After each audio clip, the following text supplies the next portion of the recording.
morning, Sir Honeybird. Pwede na po. Yes po, good morning po. Before we proceed, no, I would like to, of course, acknowledge the presence of the PUP faculty and, of course, from the teachers from DepEd Mariveles and, of course, Sir Francis, Ma'am Lian. Thank you po. To start with, good morning, everyone, and welcome to the opening program of the training workshop series for elementary school teachers in Mariveles entitled Building, Developing, and Promoting a Culture of Research in Elementary Schools. My name is Hanibert G. Dayanan, and I will be your moderator for today's event. To formally start the program, let us pause for a moment for the national anthem to be followed by a prayer to be presented to us through video presentations. Mga kababayan, ang pambansang awit ng Pilipinas.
Amen. Okay, so I believe we experienced some technical difficulties. And to proceed with, good morning once again, and I am very much delighted to see familiar faces and names in the Zoom meetings right now. And with that, it is about time to see if our participants are all present na. So for the roll call, may I request one of the representatives from each school to type in their school's name in the chat box and be recognized. Anyone? From one of the representatives na po from each school. While waiting po, we would like to acknowledge, of course, the arrival sa ating Zoom meetings of our guest speaker. Good morning po, ma'am. Of course, we already have from Batangas Dos Elementary School, from Mountain View Elementary School, saying good morning, from Townsite Elementary School, from BEPS Elementary School, Balon Elementary School, Cabcaben Elementary School, from Bayview Elementary School, and from Antonio G. Llamas Elementary School. We already have from Lucanin Elementary School. And of course, good morning to our participants from Renato L. Cayetano Memorial School, from Baseco Elementary School, good morning po. From Sisiman, good morning. from Biaan Aita Integrated School, good morning po. And of course, from Alion Elementary School. We also have from IPAG Elementary School. What school yet? Yung hindi pa natin na-mention. So more schools? Okay, so I guess ito pa lang po yung mga schools present. Yeah, good morning beautiful people of Mariveles from Lucanin Elementary School. Yeah, we mentioned that already. Okay, so yeah, from BEPS Elementary School. Good morning po. From Santo Niño Biaan Elementary School. Good morning po. Okay, so yeah, I suppose every school naman, siguro nahihiya lang mag-type, no? Every school naman is well represented. And thank you very much po for actively participating in our roll call. At this point in time, to give us her welcome remarks, I am pleased to introduce to you the ever-encouraging branch director of PUP Bataan, Associate Professor Yunila J. Generales. Good morning, everyone. I hope that all of us are coping with this time of pandemic. We know that we have been through a lot of adjustment in having shift from face-to-face classes to flexible learning setup. As educators, we know that aside from continuously adjusting the situation of our students, we also need to adapt to the current predictable hard tasks as educators in terms of ensuring the learning of our students, progressing in our professional development as teachers, as well as our task being contributors of new body of knowledge in pedagogy through research. We are happy that you have partnered with the Polytechnic University of the Philippines, Bataan, in your goals in research productivity, beginning with the conceptualization of research topics, preparation of research proposals, and hopefully the completion of the research project soon, as well as the publication of your research work.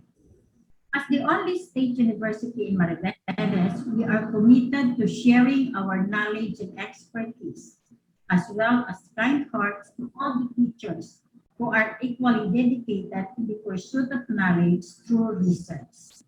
I am sure that this month-long weekly training is just the start of a long-term partnership with DepEd Mariveles in its future research activities in the municipality. PUP Bataan is always willing to extend any assistance we can provide in the continuous development of our fellow educators. Thank you so much and good morning once again. Thank you, Professor Generales, for that warm message of welcome. Moving on to give us the statement of purpose, let us all welcome the District Supervisor of SDO Bataan Mariveles Annex, Sir Francis Bautista. So my veneration to the Director of PUP Bataan Branch, Ma'am Yunila Generales, MPA, Program Coordinator Dr. Jose M. Berlis Jr. and the rest of the program team members from PUP Bataan Branch, my fellow school heads, my fellow district research committee, our elementary teacher, participants, and of course, our today's speaker. Indeed, we are all fortunate to be part of this training workshop because our speakers are highly competent and are experts of research and academia. We have speakers from SDO Bataan, from MAAP, Bulacan State University, Bataan State University, and of course from PUP Bataan Branch.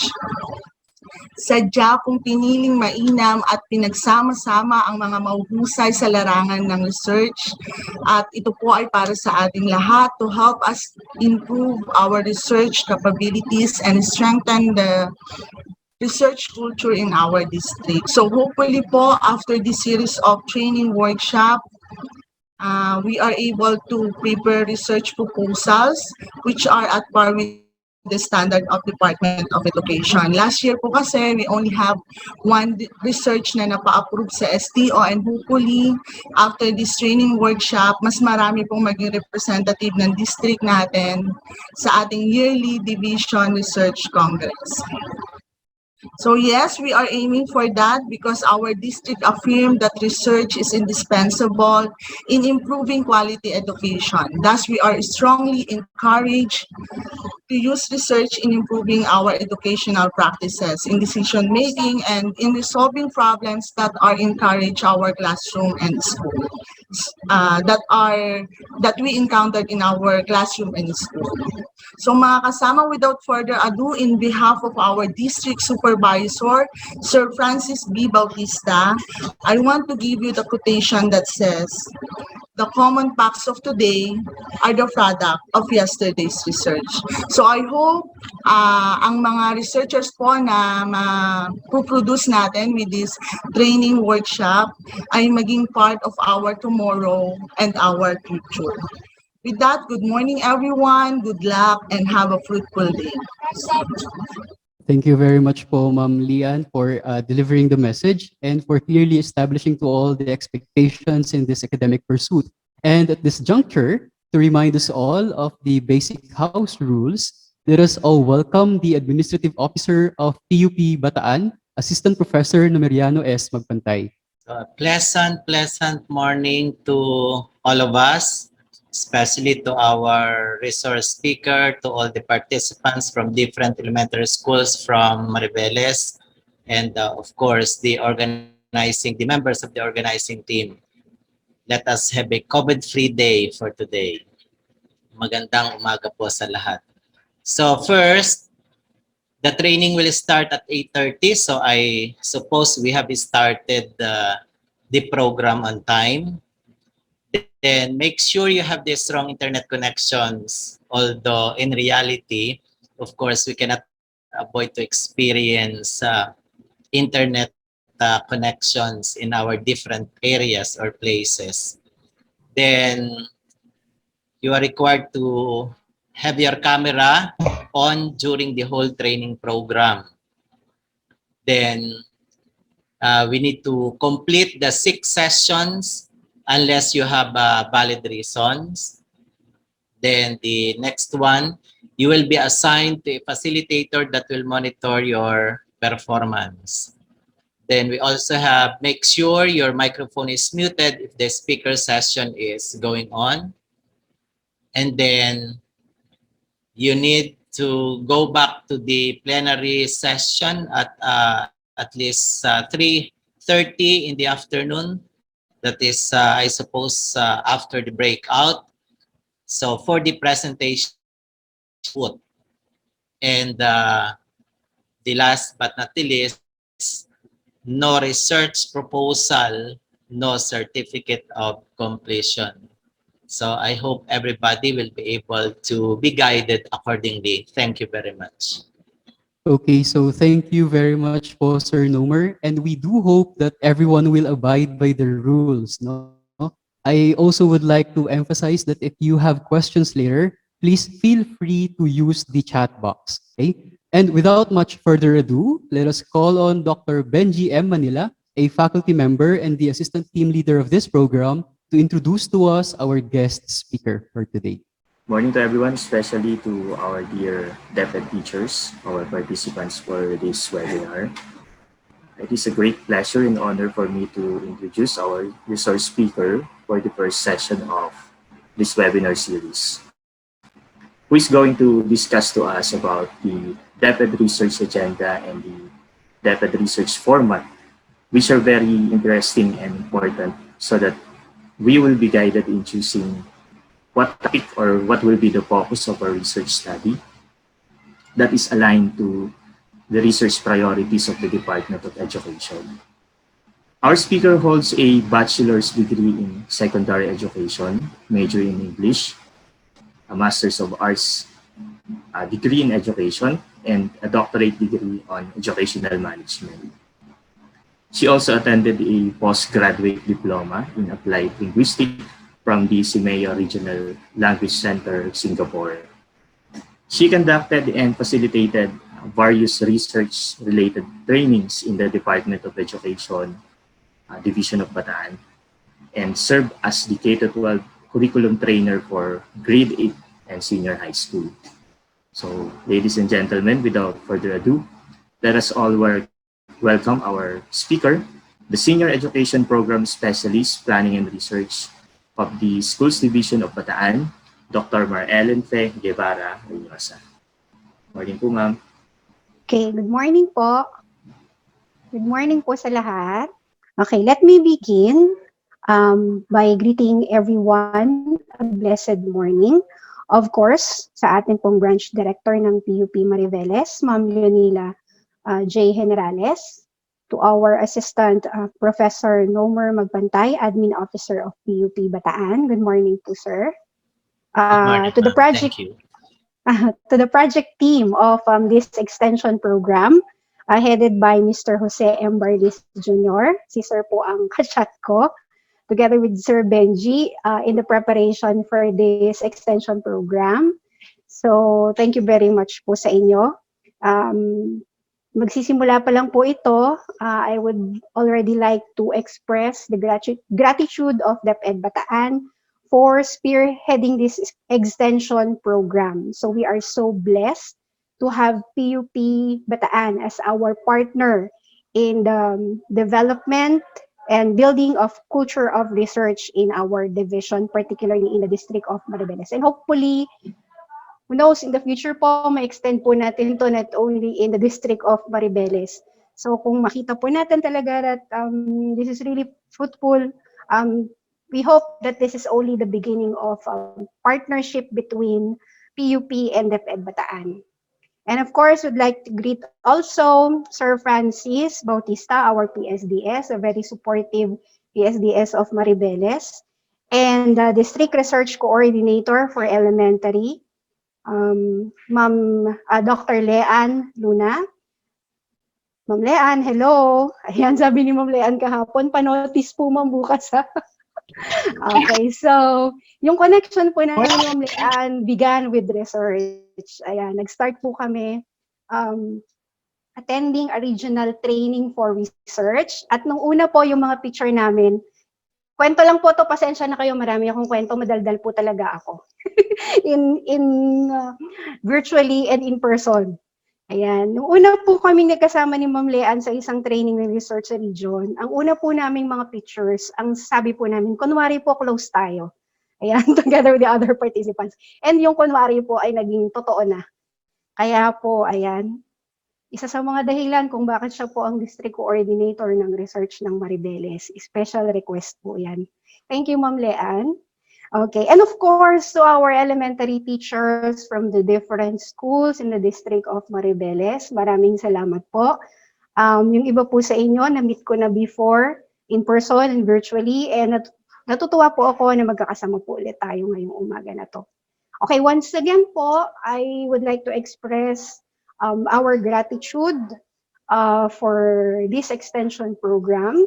Maraming salamat po dahil with your support, nararamdaman po namin na tuloy-tuloy na po talaga yung pag-develop ng culture of research sa Division of Bataan. So we are here today for session 1 of Building, Developing, and Promoting Culture of Research in Elementary Schools. Okay, so let us start po. Okay, our today's session with a very simple activity. Actually, na parang nagpagawa na po ni Sir Honeybird kanina, doon po sa ating roll call. Pero try lang po natin using Mentimeter para makilala po natin yung ating mga participants for today. Okay, very short activity lang po. Familiar po kayo sa Mentimeter? Sa mga teachers. So, paano lang po tayo? Hopefully, kaya po ng ating connection. Punta po tayo sa www.menti.com. Okay, gamitin po natin yung code na 77999968. Okay? Tapos, napakasimple lang po. Tell me your nickname and school. Pangalan po, tapos comma, and then kahit na acronym po ng school ninyo. Okay po, nakuha po yung instruction natin. Very simple lang po. Okay, let's go to mentimeter.com. Use the code 77999968. Medyo mabagal po ang internet namin dito sa division office kasi marami pong nakakonect. So, just bear with us. Kung medyo mabagal po ang dating. Ayan. So, meron na pong mga sumasagot. Okay, so we have Lice from Agles, Tina from Alyon ES. Okay. Popoy, Maap. Cherry, Ipag ES. Lorna from CES. Parang kilala ko si Ma'am Lorna. Gigi from Lucanin. Pasensya na po kung hindi ko po mababasa lahat Yes kasi po, medyo ma'am. mabilis po yung ano. Okay. Ruby from BEPS ES. Elda from BEPS ES. Hello, ma'am. Phoebe Santonina Biyaan. Okay. Gigi from Lucanin. Chris from Lucanin ES. Queen. Ayun, may Queen tayo dito. From MVES. Okay. Leo, Alas-Asin ES. Ja. Eds, Maap. Hello po, sir. Ayan, may nagsasagot pa po. So, ang expected participants po na today, ilan po? Sir June. 45 po elementary teachers and 40. 7 principals po. Sige. Michelle from Balon Elementary. Melody from Townsite ES. Oy, sino kaya tong poging Benji na to? From PUP? Hello. Okay. Ayan. Sige po. Usually po, when we conduct trainings po ng research in our division, our approach is very informal. So, ganun din po siguro yung magiging approach ko for today para po medyo hindi po, anong tawag dito? Yung feeling po natin, medyo relax po tayo ng konti, no? So, parang nagkukwentuhan lang po tayo. So, kung medyo madaldal po ako, pagpasensyahan nyo na po kung maraming kwento. Okay. Sige po, maghintay na lang po tayo siguro ng mga ilang sagot pa before we move on to our formal part of the session. Okay. Meron tayong cell from RLCMES. RLM, Renato Cayetano. Tama po ba? Okay. Yes, Les from Bayview ES. Sheila from Batangas 2 ES. Chris from Liaan Aita. Okay. Sige po. Once again, sa lahat po ng ating mga kasamang teachers and school heads today at ang mga partners po natin from MAAP, maraming salamat po ulit. Okay. Ayan, mabagal po ang aking internet, kaya po mabagal ang... Okay. So, sige po. So, our first topic for this morning is regarding DepEd Basic Education Research Agenda. Okay. So, I would like to begin by saying, pasensya na po kayo, our discussion for today might be quite boring kasi I will be talking more of DepEd orders, regional memoranda, division memo, kasi po ang lahat po ng ating pag-uusapan for today ay based po sa mga issuances na ito. Okay, naalala ko po, sabi po ng asawa ko sa akin, ikaw naman, naniniwala siya na mas matalino siya kaysa sa akin. Okay, sabi niya, hindi ako honor student pero street smart ako kasi ikaw by the book. Lahat ng ginagawa mo, gusto mo merong batayan. And being part of the Department of Education, naniniwala po ako na pag gumagalaw po tayo, pag meron tayong ginagawa, you should always be guided with the guidelines or with the rules na binibigay po sa atin. At this will serve as our anchor for everything that we do. So hindi naman po sa nagiging masyado tayong strict, hindi tayo masyadong kinakahon natin ng ating sarili, but we are at the point na tinitignan natin kung tayo po ay laging nandoon sa kung ano yung directions na binibigay sa atin ng ating departamento. Okay, so this is based on DepEd Order number 39 Series 2016, so medyo matagal na po ng konti.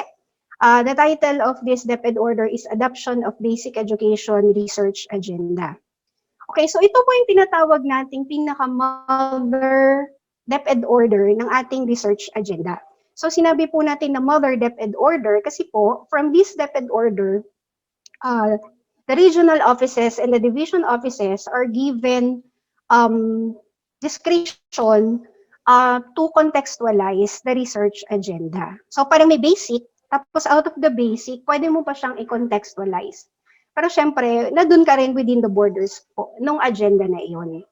Okay, so from that time, 2016, ang ating region ay naglabas na po ng iba't ibang contextualized research agenda. So hindi po ako nagkakamali, yung nilabas po nila last year, which is in response to pandemic, is already the third contextualized research agenda of the region, of Region 3.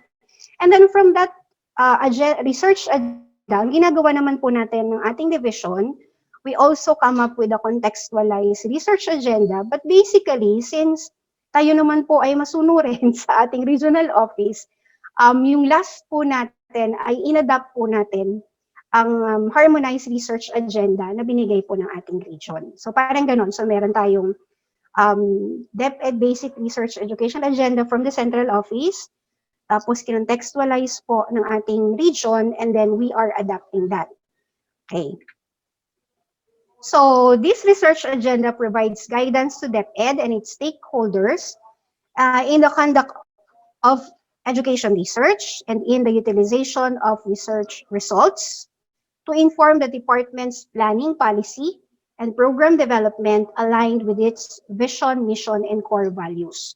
So ito po ang mag-guide sa atin as we conduct our research and as we utilize the results of our research. So saan po ba ginagamit ng DepEd yung mga resulta ng research? Okay, may naringgan na po akong teacher before na laging sinasabi, yung DepEd na pa-research ng pa-research, lagi na lang research.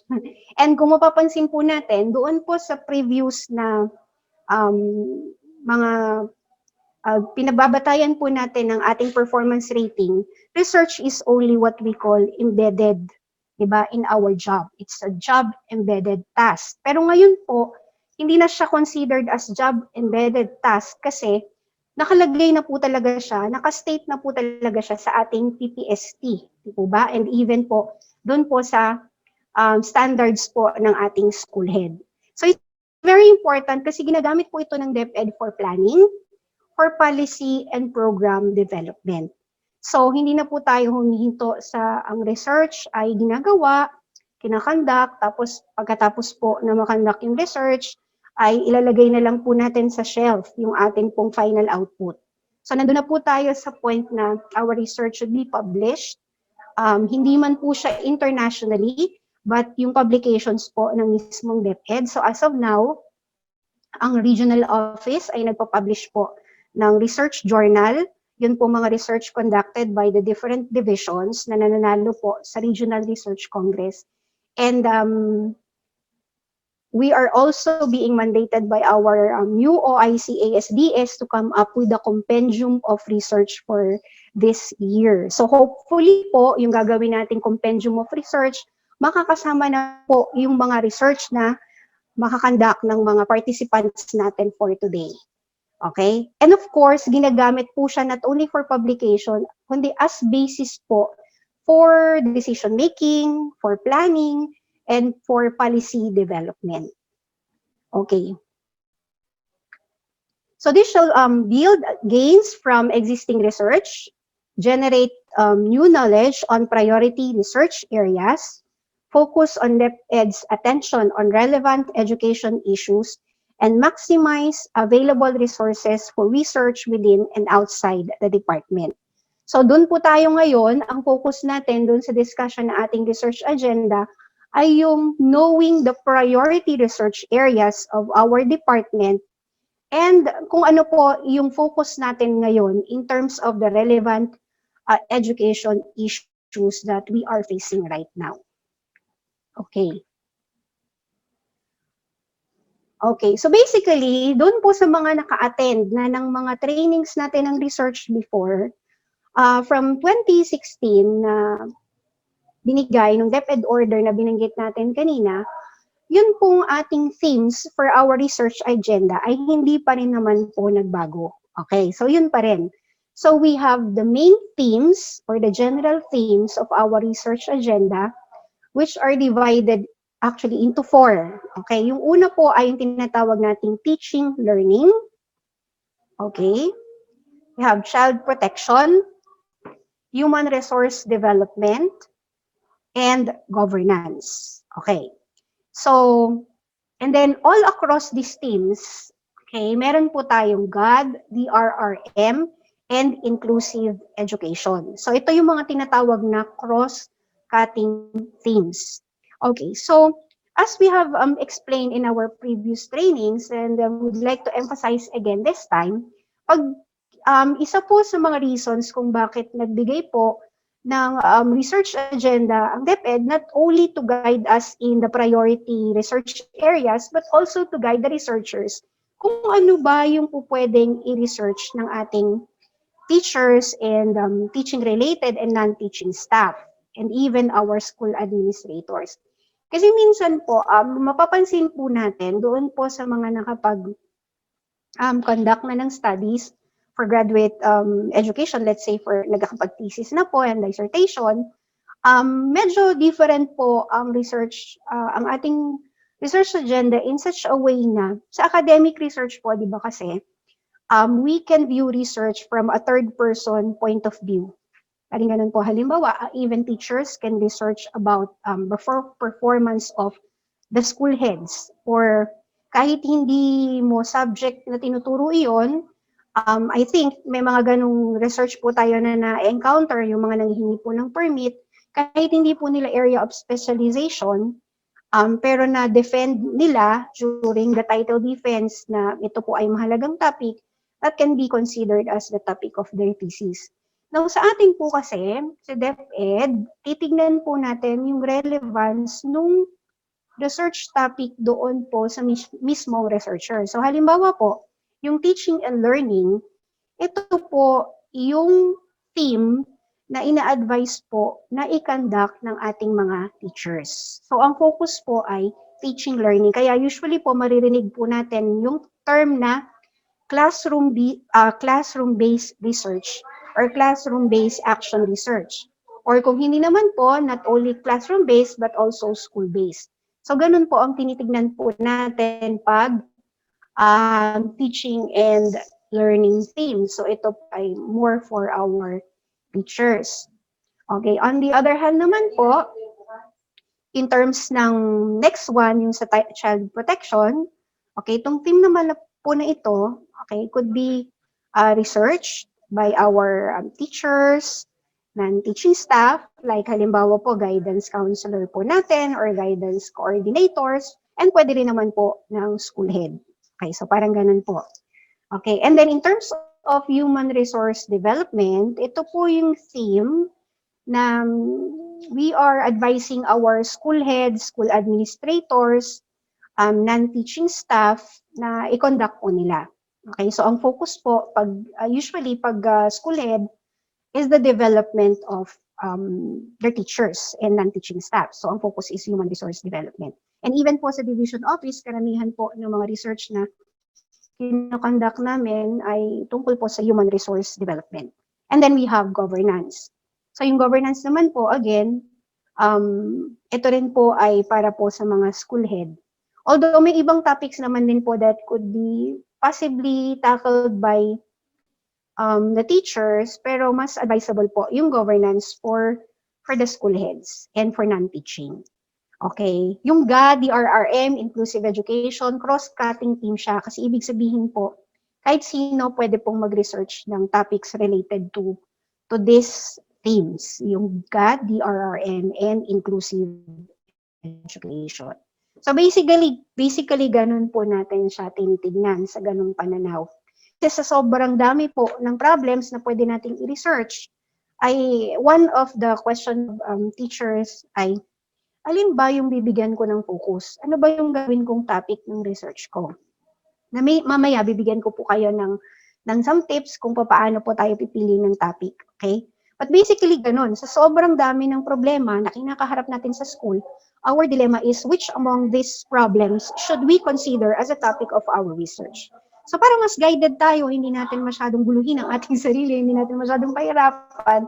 So, gina-guide po tayo ng DepEd in such a way na, so kung teacher ka, mas maganda siguro yung focus on teaching learning. So parang ganun po yung pinaka-approach ng ating research agenda.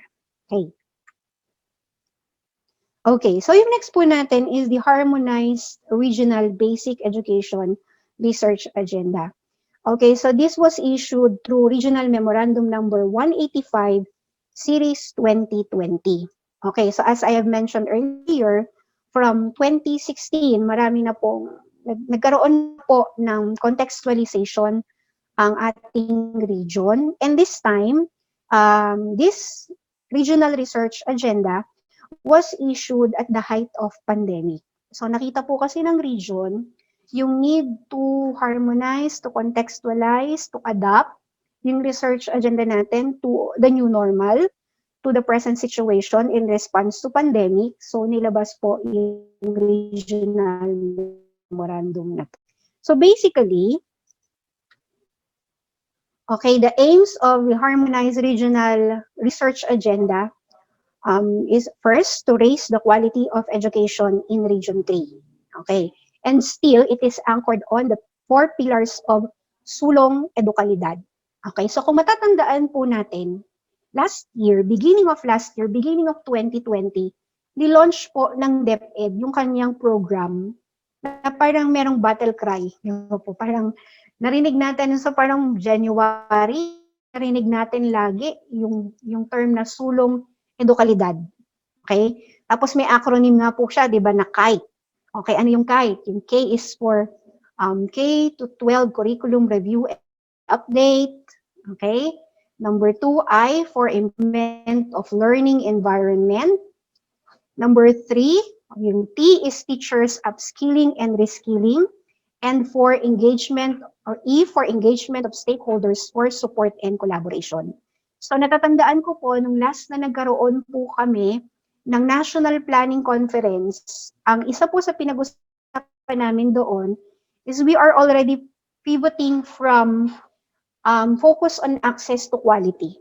Kasi parang last planning conference namin, 2019, na-present na po ng DepEd ang data na somehow na-reach natin ang target natin for access. Means most of children of school age ay nasa eskwelahan na po sila. Kumbaga, ang next challenge natin is to keep them in school and to, of course, maintain the quality of education that we want to provide to them. So, ang focus na from at that time, 2019, end ng 2019, na i-present na po sa amin yung sulong edukalidad. So, from access to quality na ang focus po natin. However, okay, together with the launching of sulong edukalidad, ay nakaharap din po tayo sa isang matinding pagsubok sa departamento. At yun nga po ay dahil po sa pandemya. So parang January, ni-launch po siya. Marami po tayong mga narinig na parang infomercial. Nakita natin yung mga post po ng DepEd Philippines, ng ating department sa Facebook, di ba, tungkol po sa KITE. Okay, however, dahil po sa pandemic, naging panibagong challenge na naman po, bumalik tayo doon sa challenge ng access, di ba? Bumalik tayo sa access kasi yung dating focus natin ay, yung shift ng focus natin ay from access quality because nandoon na sa classrooms ang ating mga bata. Bumalik po tayo sa challenge ng access and then together with that, how do we provide education during pandemic? And of course, paano natin masasabi na yung binibigay natin, okay, through the different distance learning modalities, ay may ensure natin na may quality talaga. So that's another big challenge for us. Okay? Okay. So yung harmonized research agenda, again, should contribute, pangalawa, to the effective delivery of the K-12 curriculum. Okay. So meron tayong tinatawag na intermediate outcomes and then yung enabling environment. Okay. So ano po ba yung dapat na makita natin in terms of intermediate outcomes? Okay.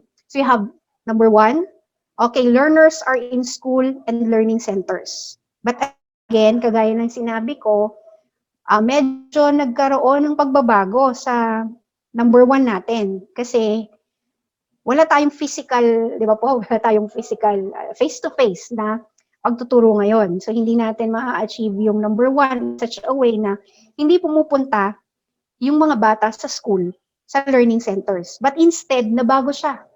We bring schools to the homes of our learners. Okay? Number 2, learners access programs responsive to their needs and consistent with their interests and aptitudes. Okay, so ito po yung pagiging responsive natin doon sa kung ano ba yung pangangailangan ng ating mga estudyante. Okay? Number 3, learners actively participate in learner-friendly environment. Again, ang challenge natin during pandemic, paano natin masasabi na learner-friendly environment? How do we maintain it kung ang ating mga bata ay nasa loob ng tahanan nila? Diba? Hindi natin kasama. So, ang challenge natin, iniisip natin, ano kaya yung sitwasyon ng mga estudyante natin sa bahay nila? Meron kaya silang space para makapag-aral? Hindi kaya maingay yung mga kapitbahay nila? Diba? Yun mga kailangan nila to be able to answer or study through their module, ay meron kaya sila sa bahay? Diba? So, ang dami pong challenges ng DepEd, di ba? Okay, number 4, learners complete education and attain learning standards. Okay, so completion and attainment of learning standards. Okay, yun naman po sa enabling environment. Okay, number 1, education learners and managers practice participative and inclusive management processes. Okay, number 2, investments in basic education provide learners with ideal learning environment.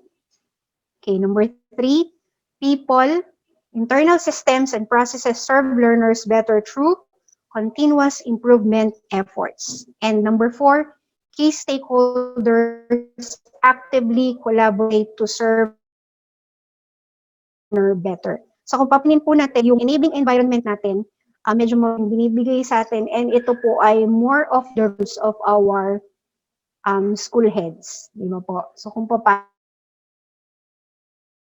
the leadership of our school heads. Okay. So again, niisip po natin, sana we are hoping that through research, we could be able to attain kung ano man po yung mga binanggit natin kanina. So ito na po yung suggested topics. Ito yung research priorities ng ating region, okay, by different teams. So halimbawa po, team number 1. So we have teaching and learning. So ano daw po yung mga research priorities natin? Yung focus natin,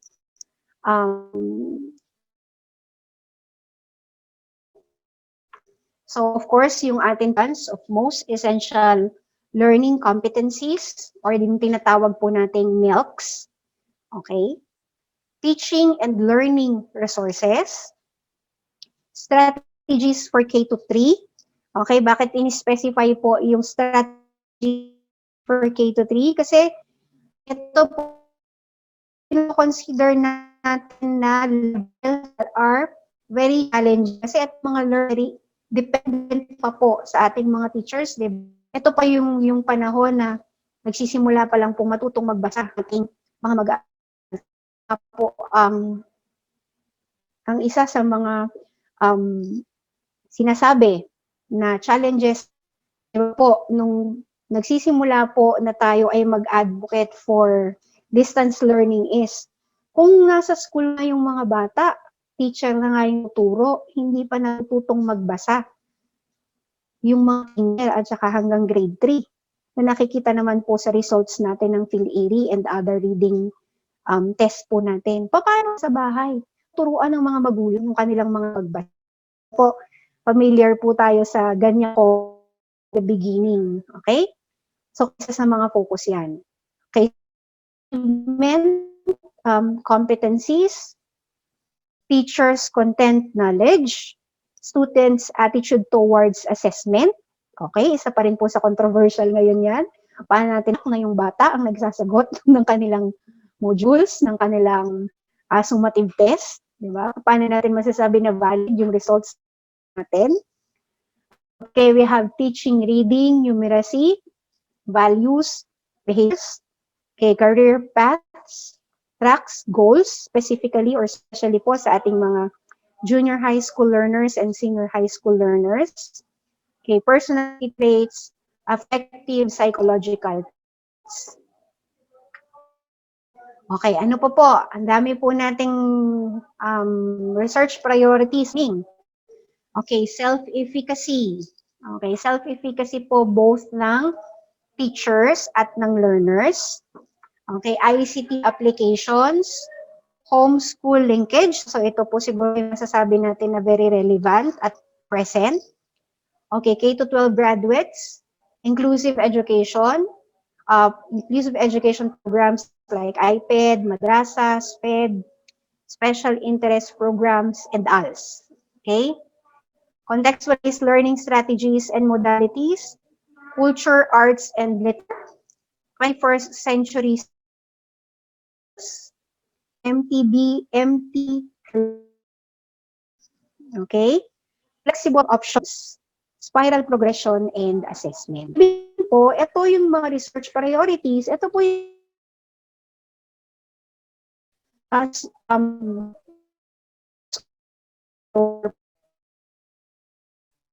possible research proposal. Okay? Now, sa second team natin, which is child protection, okay, meron po tayo, ito po, very relevant at present, yung mental, okay. Actually,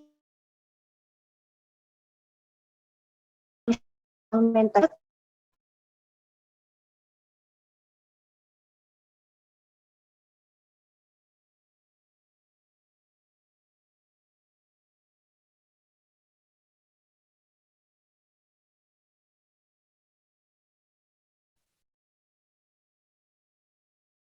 Sir June, I think si Ma'am Mar Ellen ay na-disconnect. Ano po?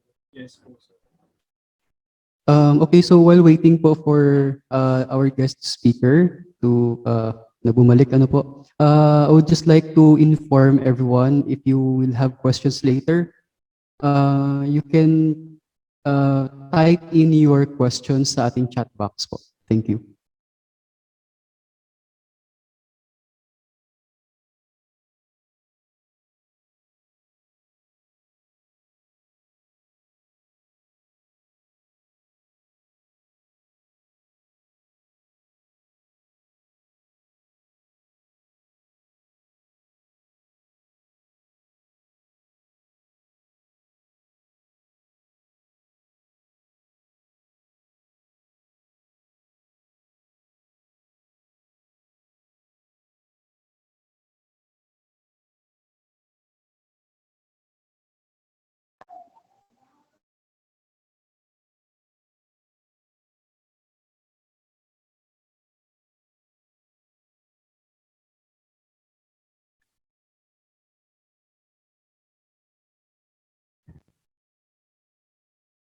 Okay, so Ma'am Mar Ellen is back already.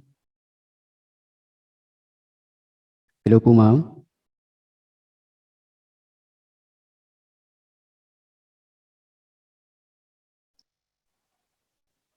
Ganyan po talaga pag live, ano po, may mga technical difficulties. hello po. Ayan. Welcome back po, ma'am. Ano na po ba ako? Okay. Yes po, ma'am. Alensya Yes na po. No. Okay, sige po. Nag-shift ako sa mobile data. Sana po ay makayanan. Okay. Sige po. Okay, so as I was saying, so yung sa child protection po tayo, no?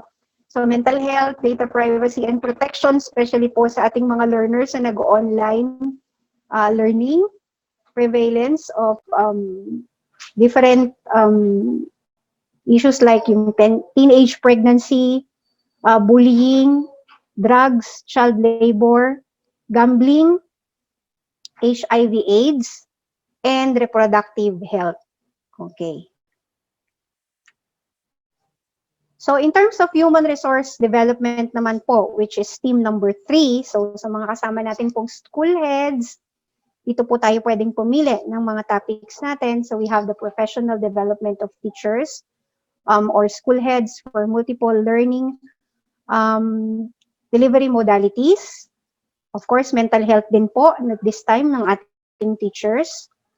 Teaching and non-teaching qualifications and hiring, career development, employers welfare, or siguro mali po yung, it should be employees welfare. Okay, ko na lang po mamaya bago ko ibigay yung presentation sa inyo. Okay, performance appraisal system, mentoring support, values orientation, ayan, research aptitude, upskilling and reskilling of teachers, gender development. I think meron pa po. Wala na. Okay, so ito po yung mga themes natin in terms of human resource development. Okay, and then for governance, tignan nga po natin. Okay, so most of the topics po dito ay for school heads din po. Okay, like yung managing schools in the new normal, data management, finance, crisis leadership, internal systems and processes, innovative programs, program monitoring and evaluation, alternative work arrangement, program sustainability, transparency, and accountability. Evaluation, customer satisfaction, waste management, parental engagement.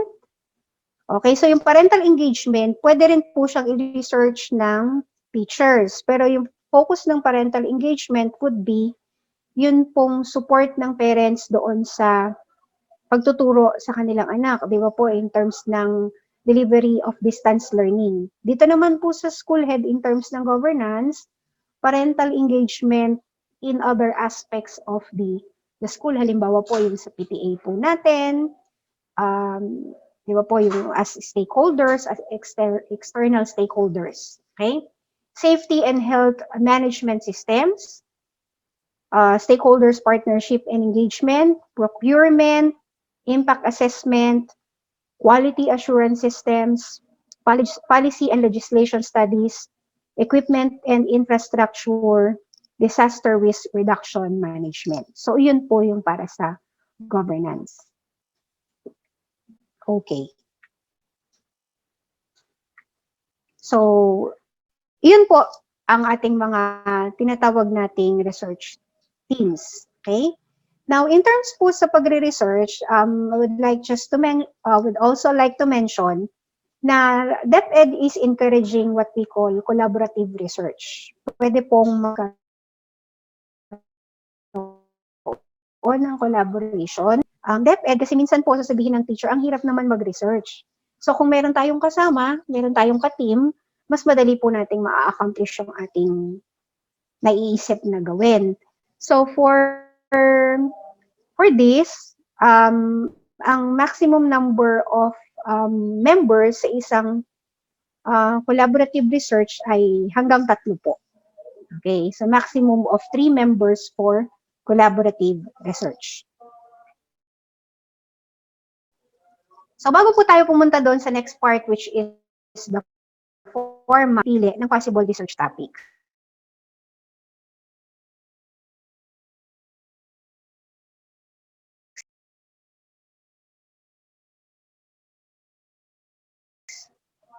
Excuse lang po, yung lang po sandali. Hindi na po sanay magsalita ng matagal.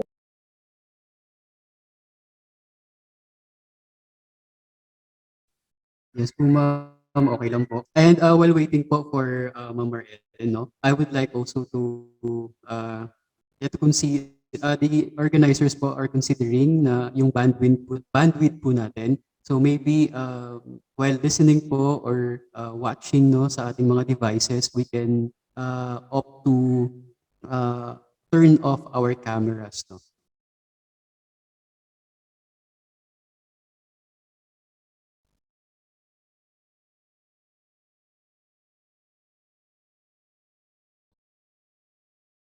Again, up tayo mahirapan sa bandwidth po natin. Thank you. Okay po, sir. Okay na po ako. Okay, so selecting po possible topics. Okay? Possible research topic.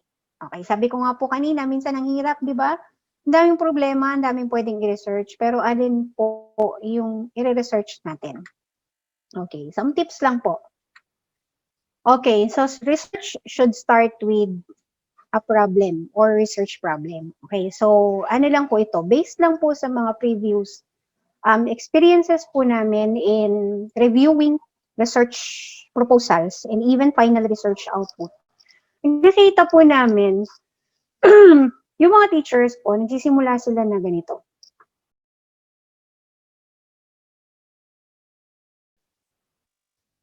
Okay, ano ba yung madaling format?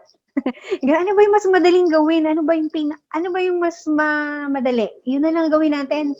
Okay, or meron na kasi akong nasimula na ganito, tuloy ko na lang. Okay. Na possibly, una, baka hindi na po siya akma doon sa present situation, di ba po ba? Or nag-iisip tayo na ito yung madali, pero hindi naman siya tumutugon doon sa problema. So when we start thinking of the possible topic for us to research, that we should always start with a problem. So that should always be our motivation for conducting a research, and that is to solve a problem. Okay? Now, where do you find a problem or phenomenon to study?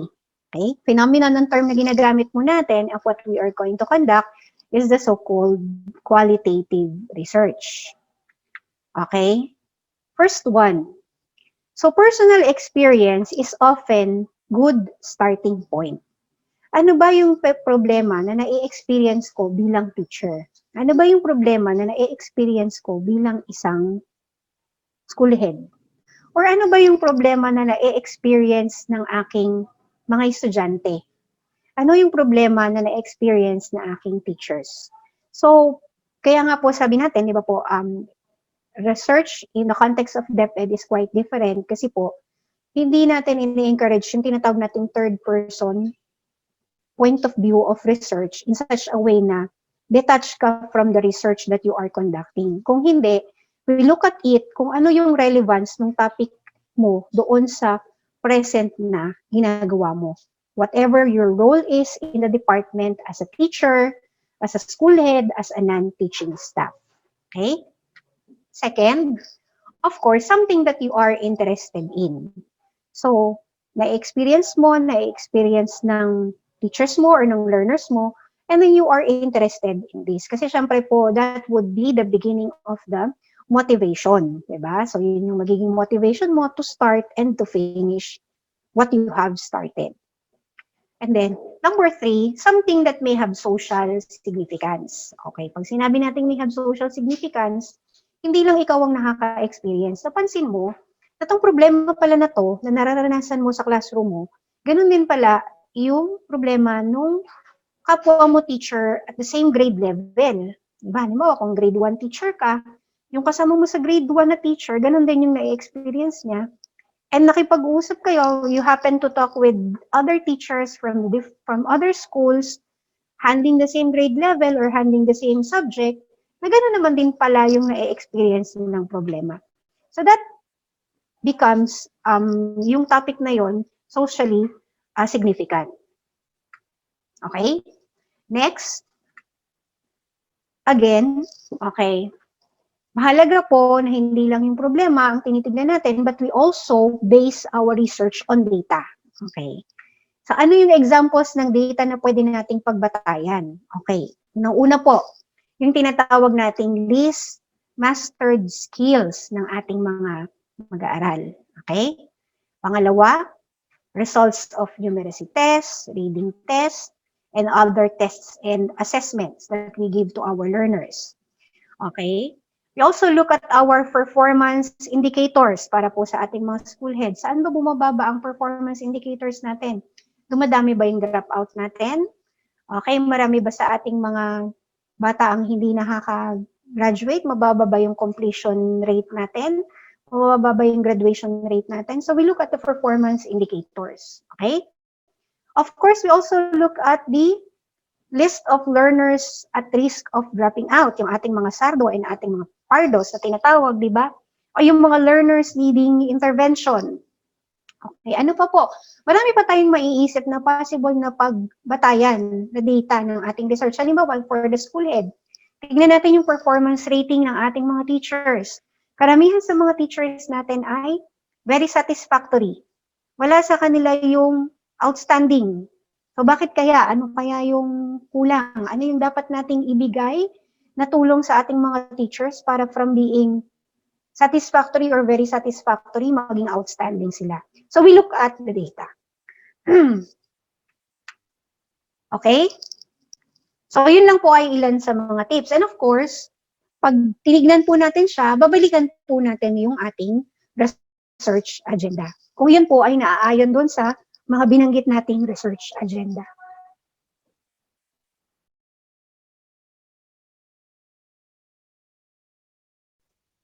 Okay, so medyo mabilis po yata ako. Nandito na po tayo sa susunod na topic natin, which is the research format of DepEd. Okay. So in terms ng research format po ng DepEd, ito po yung ating mga batayan, okay, ang ating basis. So bukod po doon sa basic education research agenda na binanggit na po natin kanina, ang format po natin would be based on DepEd Order number 16, Series 2017. So ito po yung DepEd Order in support of the basic education research agenda, which is entitled DepEd 16 is Research Management Guidelines. Okay, so Research Management Guidelines, pag binasa po natin siya ng buo, makikita na natin we are already guided from the start na paano tayo magbibigay ng ating proposal, how do we implement our research that has been approved, research proposal that has been approved, implementation niya, even sa partnership, nandyan po yung guidelines po natin. So parang guidebook siya ng DepEd in terms of management of research. Okay, now from that, nagbigay na po ng specific, ano siya parang outline ng parts ng research. Okay? Now again, kagaya po ng sa research agenda, binigyan din po ang mga region ng leeway para i-contextualize po yung parts ng research. Pwedeng magdagdag pero hindi pwedeng magbawas. Depende po doon sa region kung ano yung makita nilang relevant. So kung papansinin po natin, doon po sa mga masipag na pong magbasa at nabasa na po yung DepEd Order number 16, mapapansin po natin na medyo iba yung parts ng research na nakalagay dito, and then doon din po sa ating harmonized regional research agenda. Okay, so ano lang po, meron lang pong ilang parts na idinagdag which would make the research proposal easier to understand. I mean, easier to understand kasi wala nang magiging tanong doon sa part ng evaluator, doon sa reviewer, kasi halos nandoon na po lahat sa proposal pag binasa po or sinunod natin yung format na yon. Kasi isa sa mga dahilan po, personally, ang experience ko as I review research proposals, ang lagi po kasi, kaya po yung ibang researcher din, based po sa feedback, natatamad daw po silang mag-research. Okay? Kasi sabi nila, kakainis naman, magpapasa kami ng research proposal, tapos babalik sa amin ang daming comments. Kasi babalik namin, ang dami pa rin comments, ganyan. So, yun naman pong bibigay namin comments would be for the improvement. Kasi, pag nagbabasa po kami ng proposal, personally, ako, pag nagbabasa ako ng proposal, no, yung parang, pag binasa ko siya, gusto ko yung parang wala nang maiiwang tanong sa isip ko. Kasi unlike po sa graduate school, dinedefend po natin yung ating proposal. Di ba meron tayong tinatawag na title defense. So we present yung ating proposal sa panel. So dinidiscuss po doon, binibigay yung comments, and then at the end, you revise it bago po ka makapag-start for the floating of your instrument, whatever kind of instrument that is. Sa atin po kasi, we don't have that. No? Wala po tayong defense. Hindi po tayo nagta-title defense.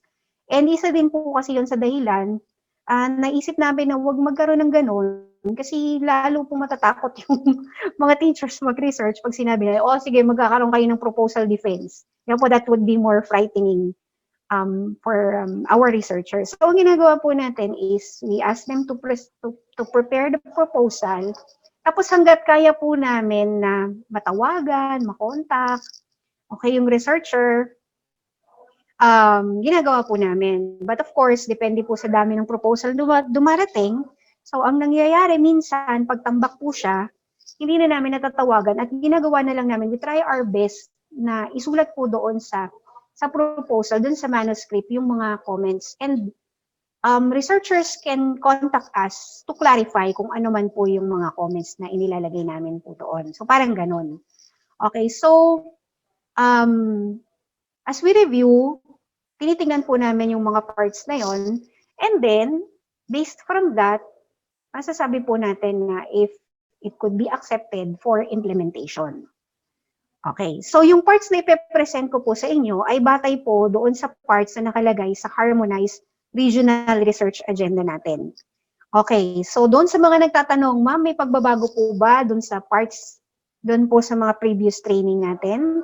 Okay, from 2017, okay, na nilabas na Regional Research Agenda ng Region 3, wala po tayong nabago sa format. So the same pa rin po. Nagkakaroon po tayo ng changes with regards to the appendices, with the attachment, yung mga required papers na mahalaga po for the completion of your study.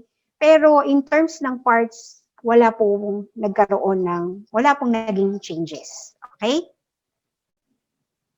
Okay, another point before I discuss po yung parts.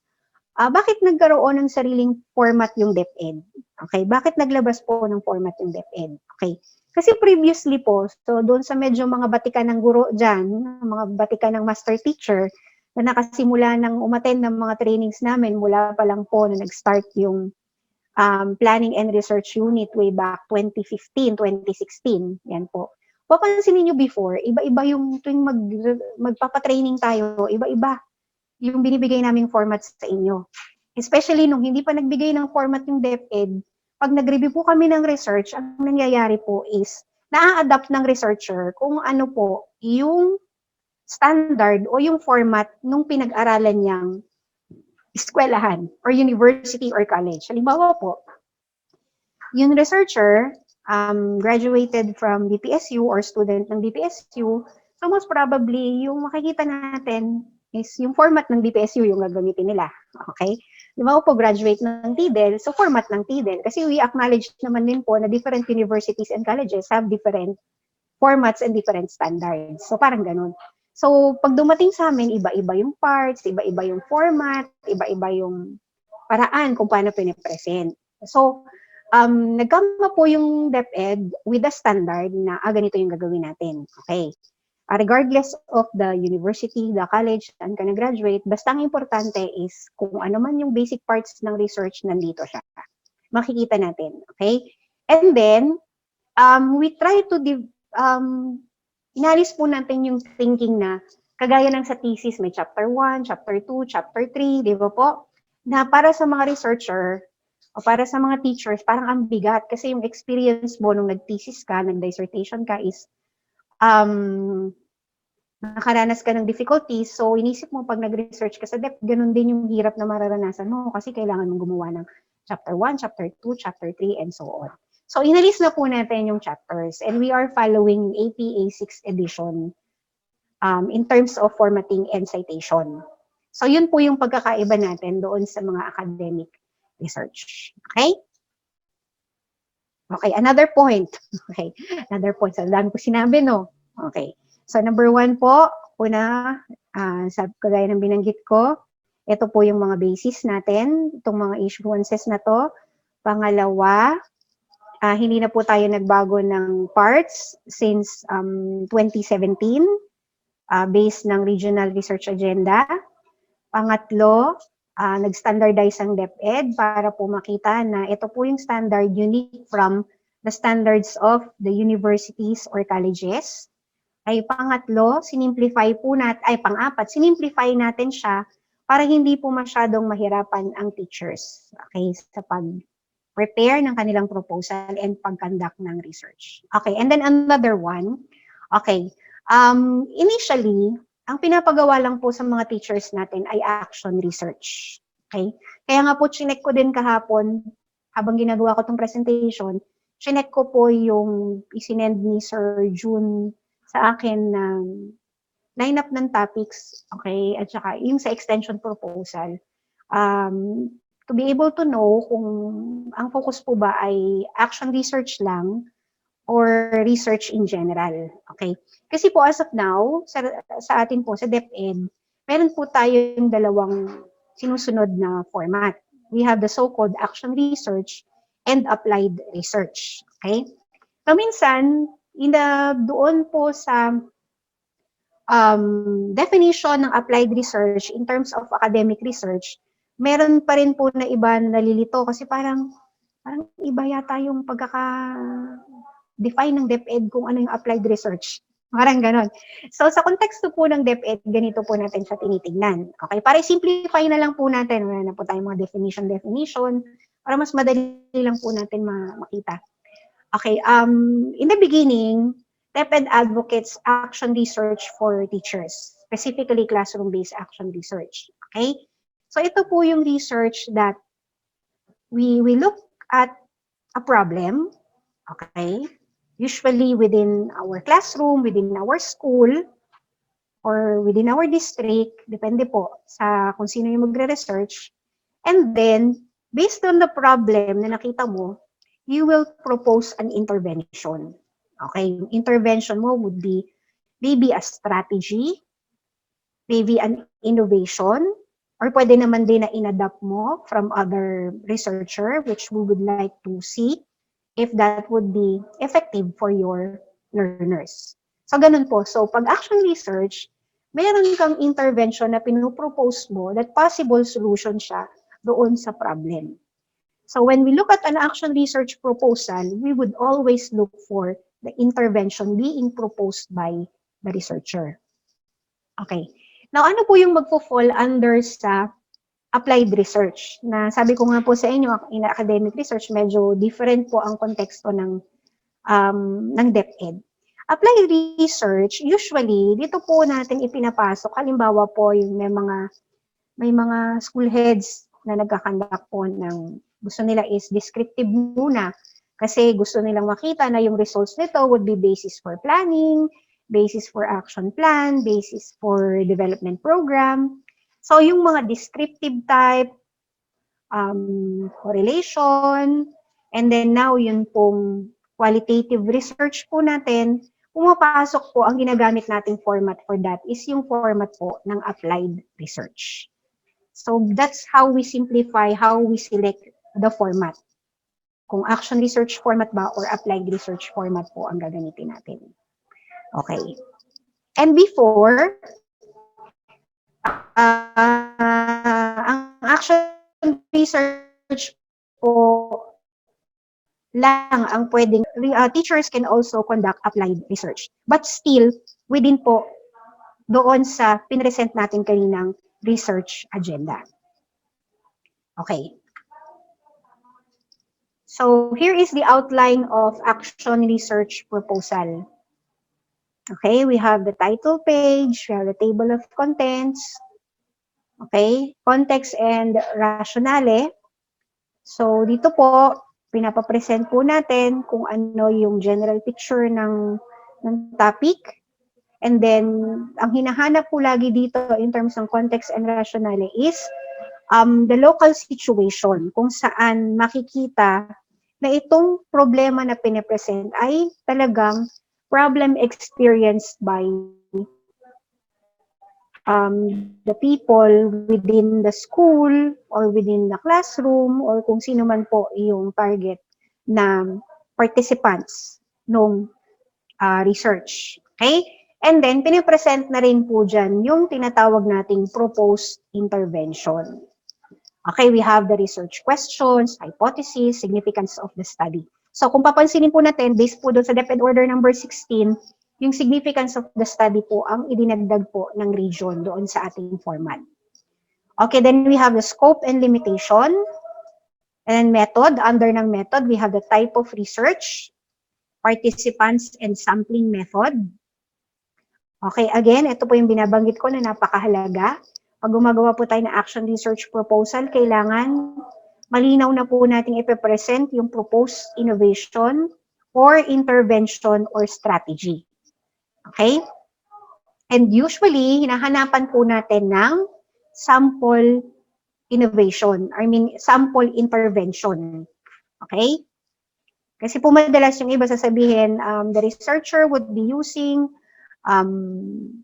instructional video material. Ayan, so ganyan. Sabihin lang po, pero wala naman po yung sample ng video material na gagamitin. So, paano natin po how can we evaluate the contents of the video material kung hindi po natin siya isasama doon sa ating proposal? Okay, then we have the instruments, data collection procedure, ethical considerations, data analysis. So yung pagtitingnan po natin, yung main part po talaga ng research proposal hanggang dun po sa data analysis. So data analysis, wala pa tayong data ina-analyze dito. I-represent lang po natin what are we going to do to analyze the data that we have collected. Okay? And then, sa data collection procedure, at present po, tinitignan po namin mabuti to, kailangan po ma-present natin how do we collect the data during pandemic. Okay? So sa konteksto na tayo po ay nakaka-experience ng new normal, how do we collect the data that we need for our study? And as of now, very clear pa rin po ang stand ng ating division na sa mga research po natin, no face-to-face collection of data. So, ibig sabihin, kung research ang participant mo, target participant mo ay mga estudyante mo, okay, hindi pa pinapayagan na face-to-face kayong magkita ng estudyante mo. So, ang challenge is, how do you conduct your study without having to see your participants face-to-face? So, isa na naman pong challenge para sa atin yun. Okay? So, yun. So, then we have the work plan, cost estimates, plan for dissemination and utilization. We have the references that we use. Kailangan lahat ng binanggit po natin, lahat ng sinite natin doon sa manuscript natin would be included in our references. And then we have the appendices. Appendix A, instrument po natin. So kung pre-test, post-test po man yan, if that is a questionnaire, whatever instrument that is, kailangan po naka-attach. And dito po sa part na to natin, inilalagay yung ating proposed intervention. Halimbawa, ang intervention mo would be a supplementary module. So, isasama po natin dito yung sample ng module. If it is a strategy, ilalagay po natin dito yung sample learning plan kung paano i-implement yung strategy na pinopropose. Okay? And we have the different forms na kailangan natin. Informed consent form, assent letter, informed consent form for recording, okay, and other forms, yung declaration of anti-plagiarism and absence of conflict of interest. Now, I can provide you with a template na makikita nyo na po ito para mas madali po nating masundan. No, yung iba po sabi nila, Ma'am, ang hirap sundan ng template kasi po ang format niya lang po is naka-format siya, meron na pong parts, tapos may mga underline po siya, yung parang fill in the blanks type na. Madali mo siya makikita kasi parang paano mo siya, ano yung magiging kayarian niya pag ginawa mo. Kasi minsan po, di ba po, papaano natin i-represent in this part and so on. So, meron po kaming template na pwedeng ibigay sa inyo. Pwedeng doon kayo mismo mag-encode, i-edit nyo lang po, kayo lang alisin nyo yung mga underline kasi nilalagyan lang namin ng underline, ibig sabihin doon po kasi sa part na yan dapat kayo merong ilagay. But when you print it, alisin nyo po yung mga underline. Pwede naman po, you use it as a guide, then you can retype your proposal in your own way. Basta masunod po yung format na nasa template. Okay. Okay, and pagka-proposal po, again, since pinopropose pa lang po natin, hindi pa po nagaganap, kadalasan po, most of our verbs, yung mga future actions po natin would be, of course, in the future tense of the verb. Okay? And then for the outline of the action, research final output, aside from the parts that we have already mentioned, ang idadagdag po natin doon ay yung atin pong discussion of results, conclusion, and recommendation. Okay, so tapos po, we include plan for dissemination and utilization. Okay, and then yung financial report. So hindi na siya cost estimate, yung actual na nagastos na po natin. Ang ilalagay natin yung pong financial report. Okay, so of course, kung kanina sa proposal, naka-future tense ang verb natin, pag nagawa po tayo ng final output, syempre, dahil nagawa na po natin yung actions, that would be in the past tense of the verb already. So ito po yung para sa action research. Okay, para naman po sa applied research proposal, okay, ito po yung ating format. So we have the title page, have the table of contents. Kung meron kang figures, you have the list of figures. Kung may tables, list of tables. Okay, introduction and review of related literature. You have the conceptual framework. So pansinin natin, yung kanina po ang ginamit natin ay context and rationale. Ngayon po, introduction and review of related literature. So ang usual tanong na question po is, ilan pong related literature and studies ang kailangan namin? Hindi na po tayo nagre-require ng bilang. Kailangan 50, kailangan 40 or 30. Basta sufficient po yung pinresent ninyo, the related literature and study to support yung inyo pong topic, that would be enough. Parang ang hirap, very vague. Pero kasi ayaw na po namin magbigay ng number. Kasi dati po nung nagbigay kami ng number, sabi po yata ng region dati ay 40. So wala po nagpasa ng proposal. So hindi na po namin pinrescribe kung ilan. So titignan na lang po namin and then i-comment na lang po namin if kailangan nyo pong magdagdag o kailangan nyo po na magbawas. Pero usually naman po, ang tinitignan po natin doon ay yung relevance ng isinama nating literature and studies doon po sa ating proposal. Okay, included din po dito is yung related theory. Okay, then we also have conceptual framework. Yun po sa action research, hindi na po tayo nagpapalagay ng conceptual framework. Dito lang po sa applied research. And we have research questions, hypothesis, significance of the study, scope and limitation. And then method, we have the type of research, respondents and sampling method, sources of data, we have the instruments, data collection procedure, data analysis, timetable, and Gantt chart. So instead na work plan, timetable or Gantt chart po ang ating gagamitin. And then we have the cost estimates, plan for dissemination and utilization, references. Okay, and then the same po, we have the appendices. The instrument, the different forms, okay, informed consent and others, and then yung declaration of anti-plagiarism and absence of conflict of interest. Okay? And then we have the applied research final output.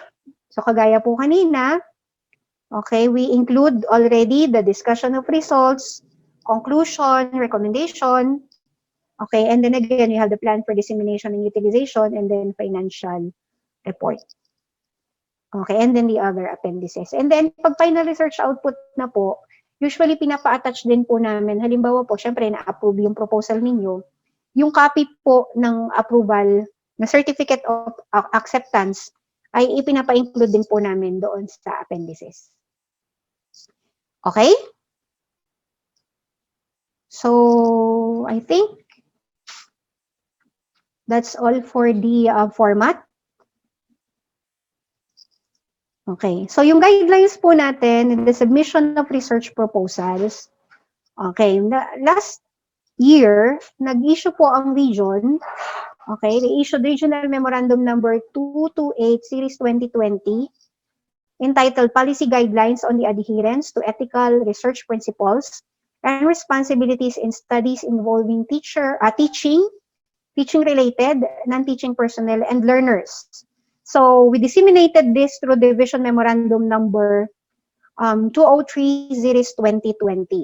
So halos kasunuran din po ito nung Harmonized Regional Research Agenda, and this was issued by the region in response to the new normal. So kung meron man po tayong mga additional requirements na dapat po nating ipasa together with our proposal at pati po doon sa mga nanghihingi ng permit for thesis and dissertation, we base these requirements on this regional memorandum. Okay, particularly, we always look at the data collection procedure to be done by the researchers, kahit po sa thesis.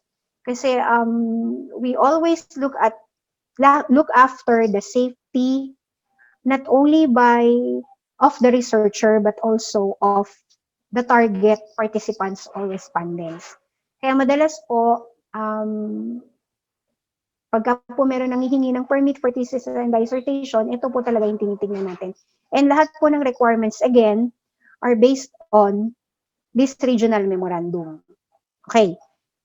So we issued Division Memorandum number 58, Series 2021. That is the call for research proposal for school year 2020-2021. So bali, pangalawang call na po ito within the school year. Yung una po was for 2020, and then for this year, nag-issue po ulit kami ng panibago because we changed some procedures on how the proposals would be submitted.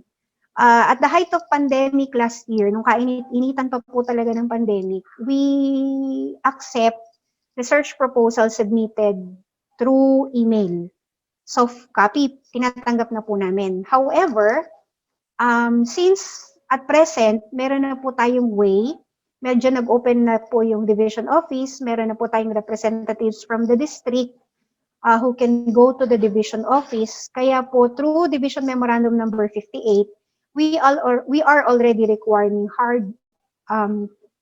submission of hard copies of the research proposal and final research output. Okay, so in this memorandum, division memo, meron po tayong dalawang submission. So naganap na po yung una. So ito po yung remaining call for proposals for the school year 2020-2021. So last March po nag-start yung una for this year, and then that was submitted to the SDO Annex March 22. So bakit pinapasubmit si SDO Annex? For the review of the district committee. Okay, and then a submission to the division office was last March 29. So as of now, we are still evaluating the proposals submitted last March 29. So medyo marami po kaming na-receive for this call of more than 50. So target namin within this week, mabigyan na po namin ng endorsement lahat po na nasubmit by March 29. So ang next call po natin actually started already last April 19. So ibig sabihin po, heads up, mga researcher, pwede na kayong mag-start mag-prepare ng inyong mga proposal. Medyo malapit-lapit ng konti ang submission natin. May 10 na po ang submission sa ating SDO Annex. So we give them a week, more than a week to review for endorsement to the division office sa May 17, 2021. So yan po. Okay, usual na tanong mo, wala po ba extension? Medyo malapit na po ng konti, titingnan po natin. As of now, iyan po yung ating next submission, May 17. Now, for call for proposals for school year 2021-2022, hindi pa po tayo naglalabas kasi we are still waiting for our school calendar for school year 2021-2022 kasi we usually align our date of submission with our school calendar. Okay. So, ito po yung checklist of requirements natin. Okay. Endorsement by the PSDS. Second endorsement po si PSDS. The first endorsement po yung school head natin. Pag school head naman po ang mag-research, first endorsement na po si PSDS. Okay? And then there should be the certification of the school review committee, certification of the district research committee. There is an application form which you have to fill out. Isasama ko po sa mga materials na isi-share ko sa inyo yung application form.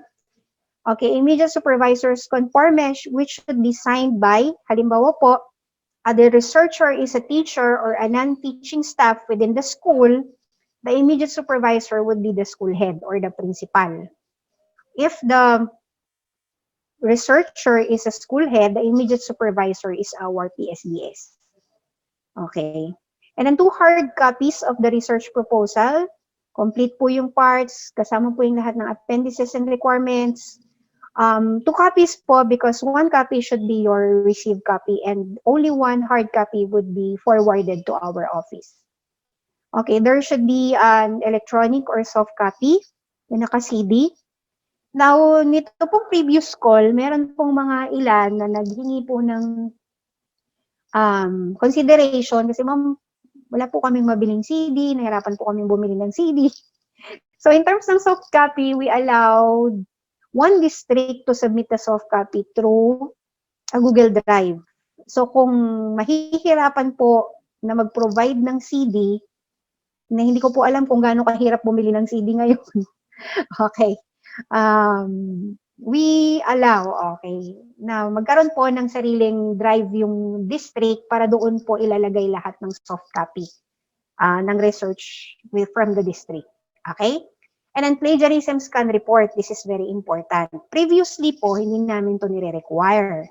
Okay, kami po yung nag-i-scan. Pero matagal din po namin gawin kasi yung plagiarism scanner na ginagamit po natin ay yun lang pong online. Hindi pa po tayo nakabili nakapag-subscribe for plagiarism scanning. So, halimbawa, yung isang research, medyo mahaba, di ba po may limit per every time na mag-scan ka, I think the maximum is only 1,000 words. So, halimbawa, mahaba po yung proposal, isasalang namin ng ilang beses para po makuha yung report niya. And it takes a lot of time, it took a lot of time from us para instead na diretso na po kami mag-review ng proposal, we still do the scanning. So, we already require this na naka-attach na po doon sa proposal. Okay? And pag nakita nyo po, halimbawa na-run nyo na sa scanner, nakita nyo na mataas yung plagiarism niya, plagiarized statements. So, ano nyo na po siya. Paraphrase, cite properly, ayusin na po natin. Tapos i-run po siya natin ulit sa scanner. Uniqueness po hanggang 87%. Pag bumaba pa po doon, minsan may nagsasubmit po 60% yung uniqueness. Ang daming plagiarized statement. Pag ganun po, automatic binabalik na po namin kasi masyado na pong mataas. And may na-experience na po kami, pinasok po namin siya sa plagiarism scanner mismo sa Google, buong buo. Kung ano po yung nandun sa proposal, buong buo po, nakita namin sa internet. So, that could be already considered as plagiarism. So, iniiwasan po natin yun. And mahalaga po, if you are submitting an action research proposal, kasama po yung intervention na inyong pinopropose. Okay, and if it is a revised proposal, meaning nakapagpasa ka na before, na ibalik na po sa inyo, with comments and suggestions that you have to comply with, pag binalik nyo po, kailangan po kasama yung original proposal na may comments para po madali po namin ma-review. Okay. Yung mga revision, anytime pwede pong i-resubmit sa amin. Okay. Unlike po doon sa new proposal, which you have to wait for the call for proposal. Pero if that is already revision, wala naman po tayong timetable na sinusunod. Basta na-comply nyo na po, balik nyo na po siya kaagad para po ma-action na po namin agad. Okay? Technical guidelines po, bond paper po natin na gagamitin is 8.5 by 11. Font style is Times New Roman. Font size 12. Text spacing, double space. And then we use APA 6th edition style in citing the references. Okay, so yun lang po.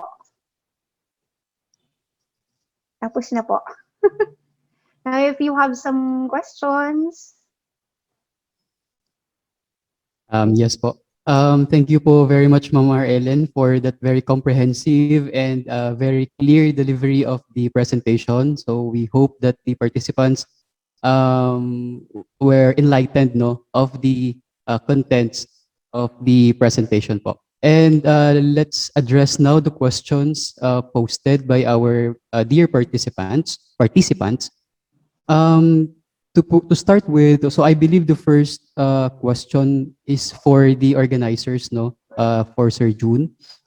This is from Ma'am Ruby, of Agles. Good morning po. Possible po ba na magkaroon ang mga participants ng recorded copy ng daily training for reference? Will that be possible, Sir June? Thank you, sir. But we will ask first the permission from the speaker, sir, if they will allow. Yeah. Yes po. Thank you po, sir. So yeah, Ma'am Ruby, we will just wait no for the approval of of the speakers no per day. If okay po sa kanila na i-send yung recorded copy ng presentation. Some more questions po from our participants. If mahihiya po kayo mag-type, maybe you can unmute yourselves and you can personally ask no the questions, your questions to our speaker. Okay, so I guess wala talagang tanong no sa walang tanong sa ating chat box and wala din pong tanong from our participants. So I believe our participants were all enlightened by the step-by-step and clear presentation of our dear speaker no, Ma'am Mar Ellen. So at this point, maybe we can proceed now to the giving of the certificates to our guest speaker. Okay, so allow me to read the citations for a while. Okay, so allow me to read the citations. Polytechnic University of the Philippines, Office of the Vice President for Branches and Satellite Campuses, Bataan Branch. This certificate of appreciation is hereby given to Mar Ellen P. Guevara Reynosa, EDD, Senior Education Program Specialist, Department of Education, Division of Bataan, in grateful acknowledgement of her engagement and insightful academic contribution as resource speaker, imparting unparalleled knowledge and expertise on the research agenda of Department of Education during the training workshop series for elementary school teachers in Mariveles District held on April 22, 2021. Given this 22nd day of April 2021 at the Polytechnic University of the Philippines, Bataan Branch. Signed, Associate Professor Linila J. Generales, Branch Director, and Professor Pascualito Bigatan, Vice President for Branches and Satellite Campuses. Thank you very much po, Ma'am Mar Ellen. Okay, thank you din po. Maraming salamat po for this opportunity and I do hope po lahat po ng ating mga teachers will complete this series of workshops or sessions na atin pong training. Kapit lang po mga kasamang teachers, kaya po natin yan. Huwag po kayong give up. Yes. Kaya po natin yan. Sa simula lang po mukha siyang mahirap. Mahirap po talaga, pero kakayanin. Tayo pa, di ba? Wala naman po tayong hindi kinakaya. Okay po. Yes, definitely Salamat po, po. ma'am. Thanks for the opportunity. Okay. Thank you very much din po. And before we proceed to Okay the po. breakout rooms, Sir June, any words po? Welcome po. Thank you din po. Okay, so sa uulitin po, ma'am, huwag po kayong magsasawa. no And yeah, problem at po. this point po, sige po. At this point po, maybe we can proceed now to the parallel sessions for the instructions po of the parallel sessions. I believe Sir June can discuss to us this clearly. Okay, thank you, Sir Hannibert. Sa mga participants po registered last night, meron na po tayong mga naka-assign na breakout rooms. Then for those po who were not able to register last night, paki-change lang po muna natin yung mga pangalan. Ang first na ilagay po natin is yung ating specialization para po mas madali tayo mag-group according to our interest. Okay? Then for those po na nakapag-register na kagabi, join lang po kayo doon sa ating breakout groups. Then sa mga hindi pa, hintayin lang po natin na ipasok po tayo sa breakout. Thank you, sir. Okay, so I would just like to repeat, no? Sa mga hindi pa po nakapag-register the last night po or the other day, pwede po nating i-change yung ating names doon sa ating specialization. And for those na assigned or nakapag-register na, yeah, meron na kayong mga assigned na groups doon. So we'll just wait no for the admin of these Zoom meetings no to include us no to the breakout rooms. Okay, so sa pagre-rename po natin dito sa ating Zoom meetings, click po natin yung sa ilalim po. Pwede po itong gawin. Pwede po natin i-click yung participants na button sa ilalim and then makikita po natin yung ating name on top, no? And then pwede natin i-click yung more, no? Click natin yung more doon sa name natin. And then makikita po natin diyan yung rename. Okay? After po niyan, pwede na po nating ilagay yung ating field or area of specialization para po ipasok po tayo sa ating mga um, breakout rooms intended for the specializations po na itinipe po natin. Okay, so marami na pong mga rename ano po. Pero meron po akong nakikitang mga participants na nag-type po ng kanilang responses dito sa ating chat box. Ano po? Aside po from typing your specialization dito sa chat box para po mas mapadali tayo, mag-rename po tayo, no? So for renaming, pwede po nating i-click yung participants button sa ilalim or kung ano pong gadget yung ginagamit nyo right now, hanapin nyo po yung participants button and then you look for your name and then you click more or di kaya ay mga three dots no or yung three dots na makita natin signifies more. And pwede po tayo mag-rename doon. Okay, so while waiting no for some of our participants to rename and to be included no sa ating breakout rooms, I would just like to inform you of the schedules natin later no. Okay, so we are very fortunate that we are ahead of our schedule no ng oras natin. Okay, so katulad ng sinabi po ni Dr. Barlis kanina, we will have our breakout rooms no and then afterwards we will resume no at 1 p.m. sa mga breakout rooms po na yon. And we were reminded na sana pagbalik natin sa mga breakout rooms natin ay magkaroon na po tayo ng ating mga concepts no sa mga groups or kung solo man tayo na gagawa ng ating outputs. Okay? And babalik po tayo ng 1 p.m. for the session with the assigned facilitator sa bawat group. And babalik po tayo sa main room para sa presentation of outputs per group. Okay? So magkakaroon tayo ng presentation. Dapat po meron tayong output for today. Okay? And that would be 3:30 in the afternoon. And then at 5 p.m. or after the presentation of all the outputs no na nagawa natin today, I will end our session 1 later than 5 p.m. Okay na po yata sila Sir Honeybird. Pwede na po tayo mag-start. Okay po, so good afternoon once again and welcome sa ating plenary session. Siguro po madami tayong mga ideas na nabuo no po and concepts na nabuo hopefully sa ating mga breakout sessions no. And Sir June, wala po kasi akong copy of the different groups no. So siguro if whoever is sa mga facilitators, whoever is ready.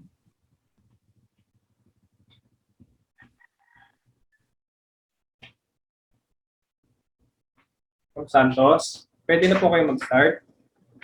Group of Ma'am Santos po. Wait lang, tanungin ko sila kung ready na sila. Sige po. Hindi na po kasi pinakaunang natapos eh. Group of Ma'am Santos. Mga principal ng mga kasama ko paano?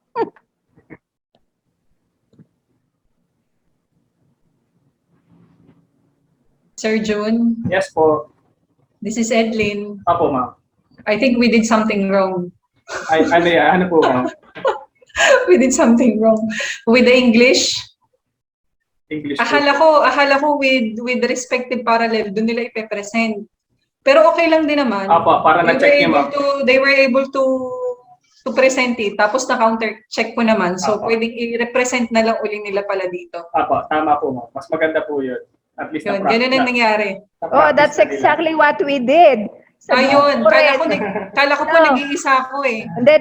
Sa grupo ko rin, Yes each of my members had presented, merong 3, may 2, tapos from the 3, pinapili ko sila, kung alin talaga doon ang gusto nila. O at least po, parehas po pala tayo. Oo, ganun ginawa namin. Okay naman po pala. Proposal talaga yun. Yes, kasi nga meron na silang mga idea eh. Yes. Teka lang, wait lang, ask ko kung ready na sila. Baka po may gusto mag-volunteer. June, Hello Yes po. po. Ay, sorry. Ma'am Beth? sa group naman namin, parang individual sila based dun sa needs ng school. Yes po, tama po. Okay, sige, okay. Sir Benji, volunteer na po kayo? Opo sir, siguro para Sige sir. para may magsimula na po. Sige po. Calling po yung aking sa group namin.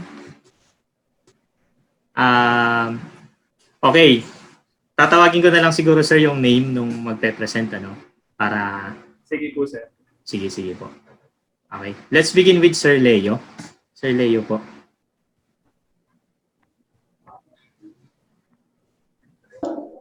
Ready po ako, ready. Ready na yan si sir. Sige po. Sige po. Okay, good afternoon po to everyone. In our school, Alasasan Elementary School, specifically in grade 6, the teacher researcher come up with a problem about reading comprehension. So, reading comprehensions of the grade 6 pupils. As I observed during the previous grades, their test results are very low, specifically in English, Science, Math, Since the medium of instructions we use is English, learners are having difficulty understanding the lesson. Especially now during this pandemic, it's really hard for the learners to understand the lessons or without the assistance of the teachers or the parents. So to solve this problem, I think of a solution or an intervention to solve this problem. So the interventions that I would like to suggest is through the use of parent-assisted learning. So the topic that I created or I think about is to improve the reading comprehensions of grade 6 pupils of Alasasan Elementary School through parent-assisted reading. That's all po. Thank you po. Thank you Sir Leo. Ayan, pumapalakpak po si Sir Jun, no? Ayan. Sir, lang naman, wala naman na tayong comment kasi kanina nakakapag-comment na po kami dun sa group. So basically, sir, yung kay Sir Leo, using parent assistant. Ayan. Thank you po, Sir Leo. Thank you, sir. Thank you po. Then another po sa amin, sir, si Ma'am Marikits, Ma'am Maria, Ma'am Banal po.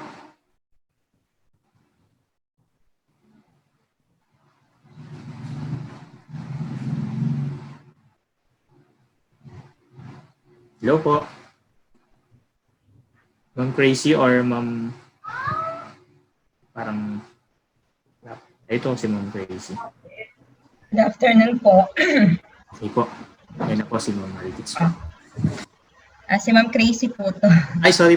Ma'am, pwede pong ma-open yung cam nyo? Sige. Si Ma'am Crazy po ang Paligo sir. Hindi po, ma'am. Good afternoon everyone po. So in our school, Bian Aita Integrated School, reading is the primary problem. So with the new normal learning modalities, we are using the modular approach. It is hard for us to identify if they acquire the learning, if they don't know how to read and understand what they are reading. So with this, we've come up to have this action research entitled Teaching Strategies in Developmental Reading in English among primary pupils reading at risk of Bian Aita Integrated School in a new normal learning modalities in school year 2020 to 2021. So with this, we're going to use teacher-made materials and our radio broadcasting program. That would be all. Thank you. Thank you, Ma'am Gracie. Okay.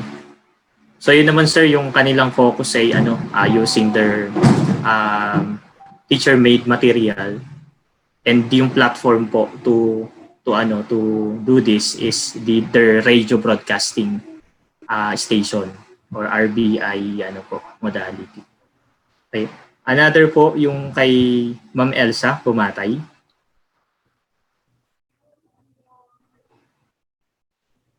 Ma'am Elsa?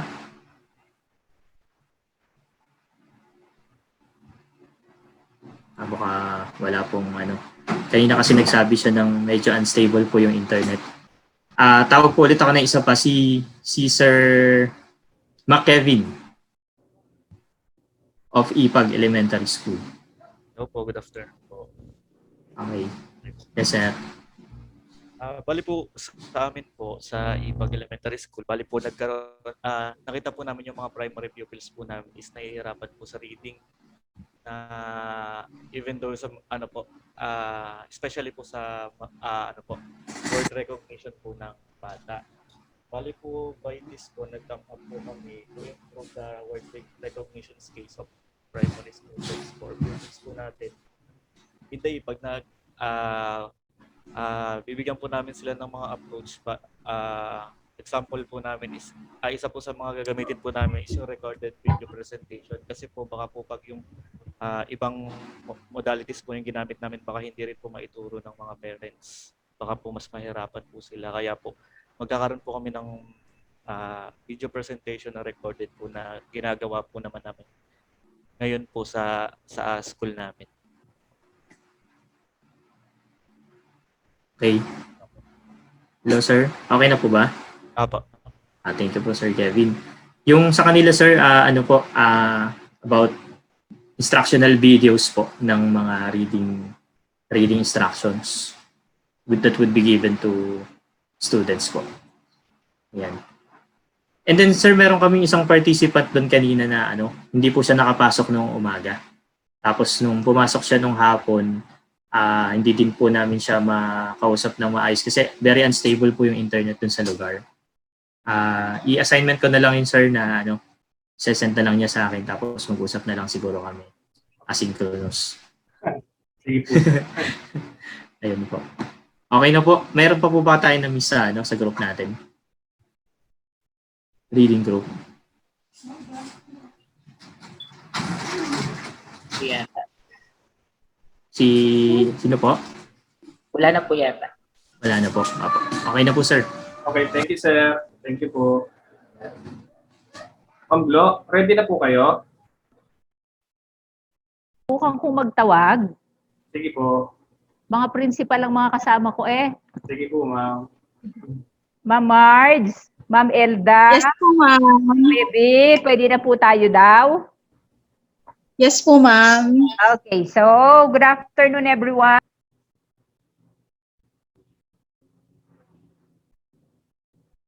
Parang nawala. Nawala nga ako. Mute niyo po, ma'am. As I was reporting po from our group, we came not only of concepts, but we already have formulated some working titles. Tapos, sabi ko nga kala ma'am na mga kasama ko, magsisimula na silang magbasa ng mga literature and studies so that we can develop their problems. So we start with Ma'am Marge po. Ma'am Marge. Okay, thank you. Yes, ma'am. Thank you so much po. Okay, naririnig po ba? Opo, ma'am. Okay. So, good afternoon po, PUP professors, fellow researchers. First of all po, I would like to extend my deep gratitude to the proponent of this activity. Truly po, it is a huge and remarkable help po on our part. Most of us may hesitant in dealing with research work. This activity opened doors and helped us to conquer our fears. Now, with the guidance and expertise of Ma'am Gloria Santos, the education management team were able to come up not only with a concept rather than a working title, still for approval. Now, presenting to you my working title, Disaster Risk Reduction Preparedness of School and Teachers in the District of Mariveles, its implication to safety and readiness. Now, in occurrences of disaster and education is one of the most affected. Natural disaster put lives of students, their families and teachers, and other school personnel in danger. It is also displaces learners at the height of evacuation procedures. Now, the province of Bataan, alam naman po natin, which is mostly coastal and mountainous, is nevertheless not relieved from the disaster. Now, it is along with this concern that the researcher is prompted to conduct this research.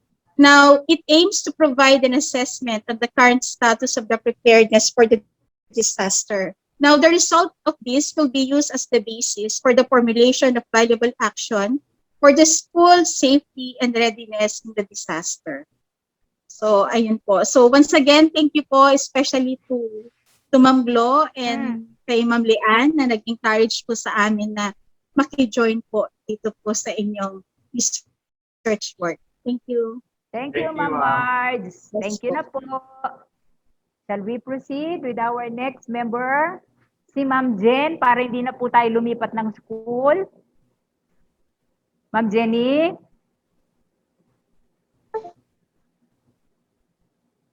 Para sa Agles po ulit tayo.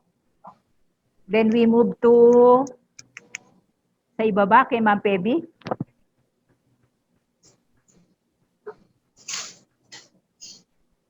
Ma'am Jen? Ay, hello po ma'am. Good afternoon. Hello, good afternoon. Okay, good afternoon po. So, yung kanina po yung presentation po namin kanina no kay sa group po namin. So, ito po yung napa-come up namin na topic or title. Pero working title pa rin po ito. At baka makaisip pa po ng mas maayos na title ano po. So, yung na ano po namin kanina, yung assessment on the implementation of washing school program in the District of Mariveles. So, ito po itong washing school program po, ito po ay sabihin natin timely po ngayong panahon ng pandemic. Kasi nga po pagka pumukuha po ng modules yung mga parents sa mga school, so kailangan po nilang mag-sanitize no po. Kasi nga po dito sa time ng ating pandemic.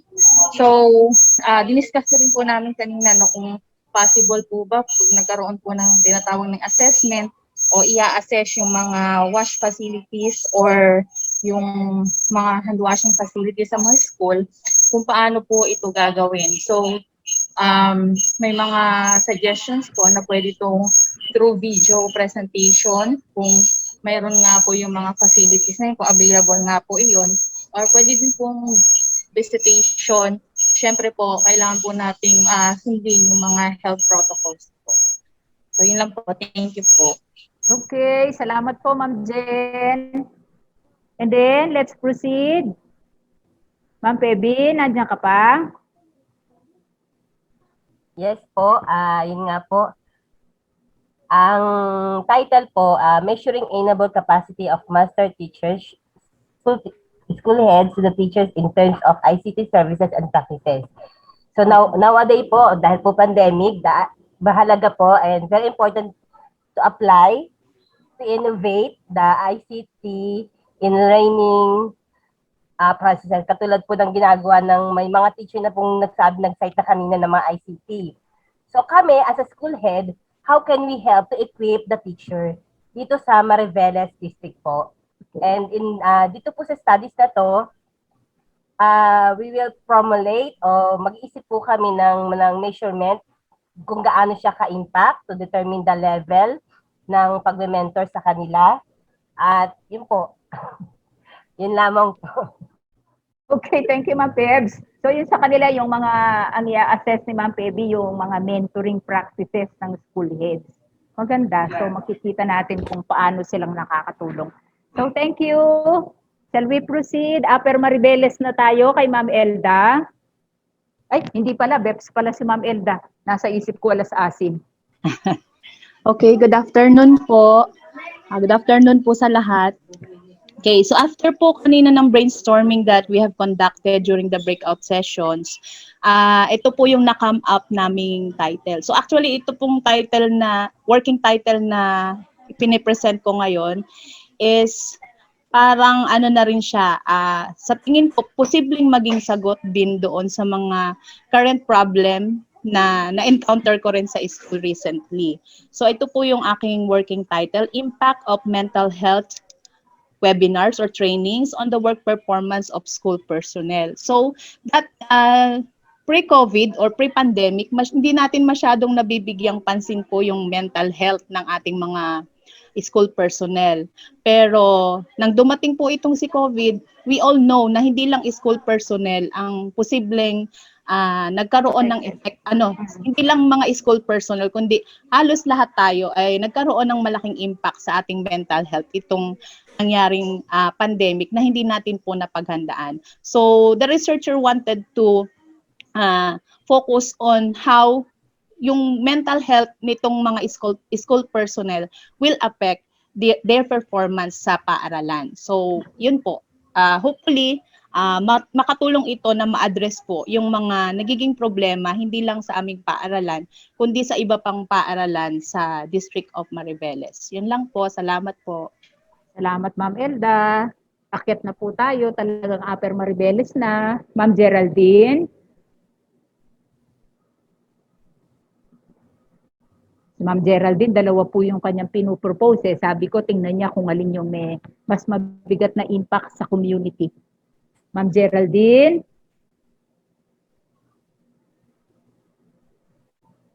Wala pa po ata si Ma'am Geraldine.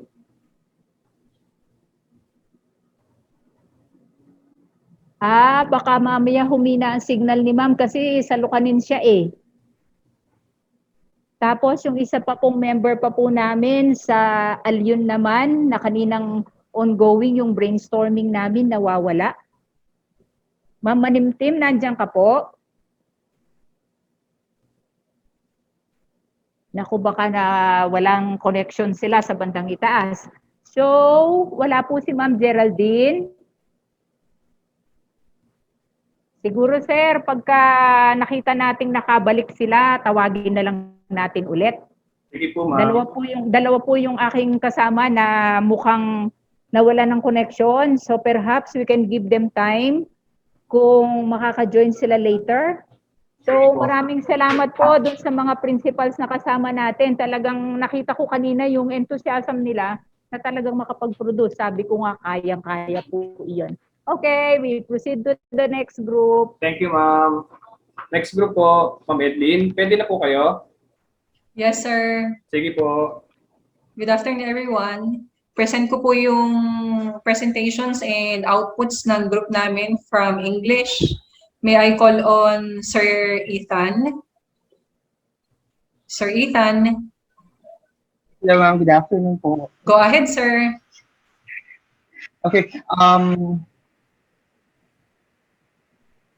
There has been an evident problem with regards to the reading performances, which include comprehension among pupils within elementary level in the Mariveles district. For instance, at Mountain View Elementary School. So the research has come up with a working title quoted as Digital Stories, a strategy in developing reading comprehension among grade 6 pupils of Mountain View Elementary School, with the objectives, that is to evaluate the use of digital stories to augment the level of reading comprehension of learners at frustration level, which could be a basis for effective use of technology, enhanced or internet-based technology, particularly digital stories in teaching, thus eventually pave way for the improvement of reading comprehension for children. In addition to that, the study geared to empower teachers in utilizing digital stories as part of their technology-enhanced learning and teaching process. And moreover, upshoot of this research might shed light to the basic education teachers to further assess the effectiveness of multimedia instructions, particularly digital stories, and improve reading comprehension for children on frustration level. That's all. Thank you, ma'am. Thank you, Sir Ethan. Actually po, Sir Ethan is working on digital story, something in reading comprehension for the students of Mountain View. Thank you, Sir Ethan. So let's proceed with the next presenter po, Ma'am Robina. Ma'am Robina. Ay, yes po, ma'am. Okay. Go ahead, ma'am. Opo, good afternoon po, fellow researchers. So I come up with this topic or with this intervention strategy to improve the oral reading fluency of my pupils, grade 6 pupils. So this will be my working title for this moment. Ano po? Segmented Filipino Orthography, its implication on improving the oral reading fluency of select grade 6 pupils. So basically, it will focus on reading fluency, which includes oral reading, word decoding, vocabulary, and then printed skills. I will be giving examples of English words that will be spelled in Filipino and syllabicated in Filipino, so that even though or even when I will not be pronouncing the words alongside with them, they can easily grasp or easily read the words, even those difficult words. So yan po muna yung patikim. And soon po, pagkatapos po ng mga discussion natin, the working proposal will be done. Hoping. Thank you po. At saka salamat po kay Ma'am Edlin po. Ang dami po niyang input sa amin. Thank you very much po, Ma'am. Thank you po, ma'am. Thank you, Ma'am Robina. Okay, so let's have the third presenter from our group, Sir Christian. Sir Christian. Sir Christian. Okay, it seems that Sir Christian is not around. So may I call on Ma'am Mutya? Ma'am Mutya. Mukhang unti-unti na po ata silang nawawala. Ma'am Mutya. Ma'am Mutya. Ma'am. Ayun si Ma'am Mutya. Go, ma'am. So, present your summary po. Go, ma'am. Ayan, so as Filipino coordinator po for the past 4 years po, so nag-come up po ako sa aking title ngayon na Strategic Intervention Material Addressing Reading Comprehension in the New Normal Learning. Kasi po lagi po namin napapansin na mababa po lagi yung mga bata, so in terms of reading comprehension. So ang ano ko po dito ngayon is to come up na teacher-made po na intervention material, which is SIM, and then gagawin ko po siyang comic, parang comic material na parang makaka-arouse po sa ng mga bata. Kapag nakita po nilang comics, hindi po yung usual na reading material po yung binibigay natin sa kanila. Siguro po in that way, po gagamit tayo ng ibang intervention material, siguro po makakatulong po iyon sa kanilang reading comprehension. Yan po. Thank you po, Ma'am Mutya. So that is another strategy po on conducting research. Making self-made instrument. So instead of letting students po to read, Ma'am Mutya will be making her own strategy by inputting it in comics type. Okay, thank you po, Ma'am Mutya. Ma'am Christina. Ma'am Christina. Ma'am Christina. Ma'am Christina, nandyan ka pa po? Parang nawala na po, Sir Jun, si Ma'am Christina and Sir Christian. Ma'am Ruby, last po. Ma'am Ruby, last member po namin. Ma'am Ruby. Sir, parang wala na sila. Nawala na. Sige, wala na sila sa Zoom. Sige po, baka nawala sila. Thank you po. Thank you. Thank you, Ma'am Perona. Next po. Kami naman siguro. Sige po. Habang nandyan pa yung mga groupmates ko. Yung aking mga groupmates, nag-ready ako dito ng PowerPoint na kanilang title. Sa amin, iba rin ang ginawa. Ang ginawa namin, nagkaroon kami ng parang sort of a working title already. So under our group, ito. So tatawagin ko isa-isa and then siguro magbigay kayo ng konting masasabi na sa working title na ginagawa natin. Simulan natin kila Ma'am Liza at Bunton at saka kay Ma'am Kaysel. Ma'am, baka meron kayong masasabi dito. Good afternoon po. Ayun po. Yung working title namin po is binigay po ni Sir, which is Parent Toolkit, a guide in number recognition, number and color recognition po yan. Abilities of kindergarten. So yung research po namin, it aims to know the challenges faced by parents of kindergarten students in teaching color and number recognition in this time of pandemic. So, based po sa mga challenges na malalaman po namin na when we give the parents questionnaire, magka-come up po kami dun sa parent toolkit na gagawin po namin bilang guide nila para hindi po sila mahirapan. Thank you, ma'am. Next po tayo kay Ma'am Rochelle. Hi po. Magandang hapon po sa inyong lahat. Medyo mahina na nga po yung signal doon, kaya lumabas na ako. So, ito po yung current situation natin ngayon since pandemic po. All over the world, students have been away from their schools and as well as to their teachers. But learning has to continue. So, syempre, hindi naman kami visible sa mga bata. Lalo na po sa situation ko, I'm from Batangas Elementary School. Ang napunta po sa akin na section ay yung mga taga-paliparan. So, medyo yung iba talagang walang-wala.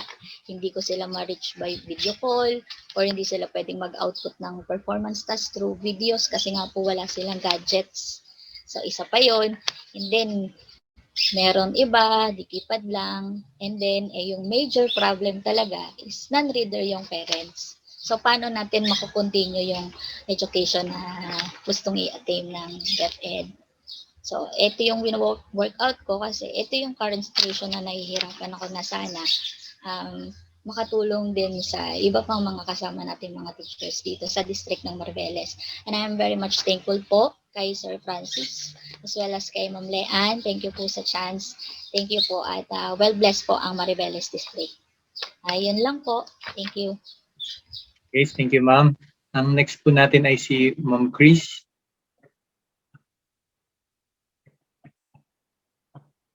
Ma'am Chris, andyan pa po ba kayo?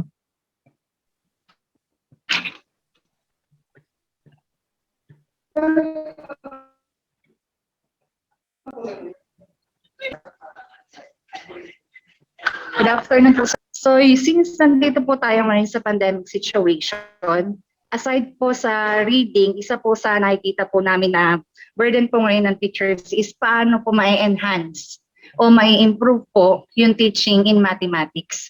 So ano-ano po yung mga challenges na dapat po nating i-overcome para po maging possible pa rin po yung learning ng ating mga bata when it comes to mathematical skills.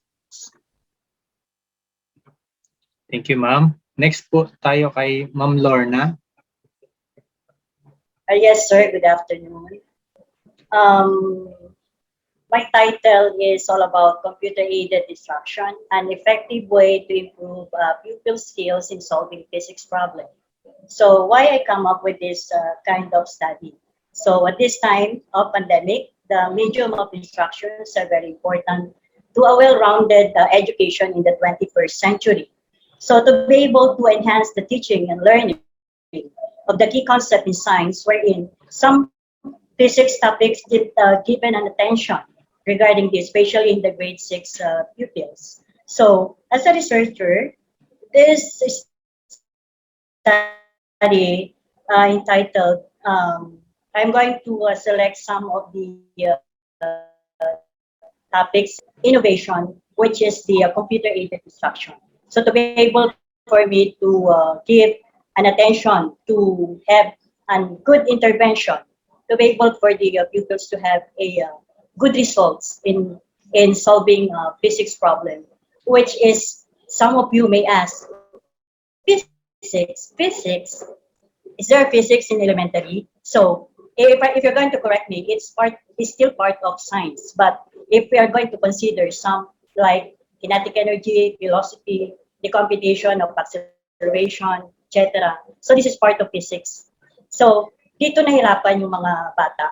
So I come up with this study to be able for me to help, especially the grade 6 pupils. Thank you so much. Thank you, sir. Thank you, ma'am. Thank you po. Next po ay kay Sir Robert. Good afternoon po sa lahat. So, ang akin pong working title is Utilization of Robert SIM, its effectiveness in teaching ratio among grade 6 pupils.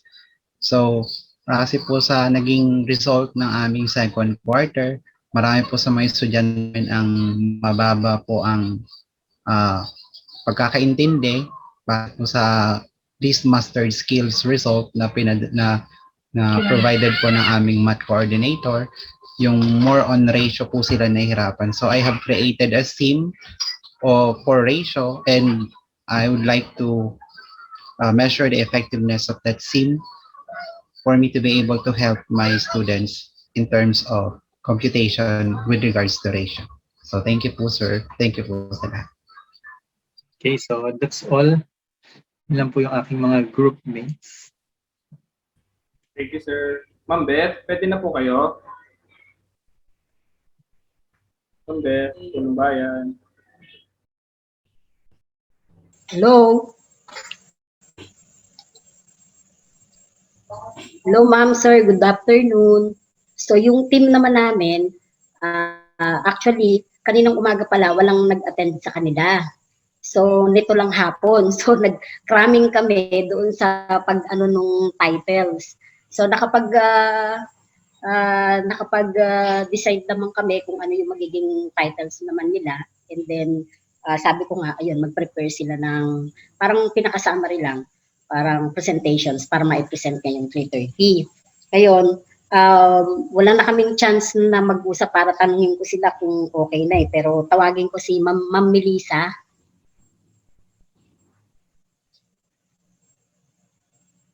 Ma'am Melissa. Hello po. Yan. Ay, hello po, ma'am. Yan. Hello po, Melissa Aguilar po ng Renato Cayetano. Yan po. May paliwanag na po si Macbeth. Medyo hindi po kami ready. But same as with other school po,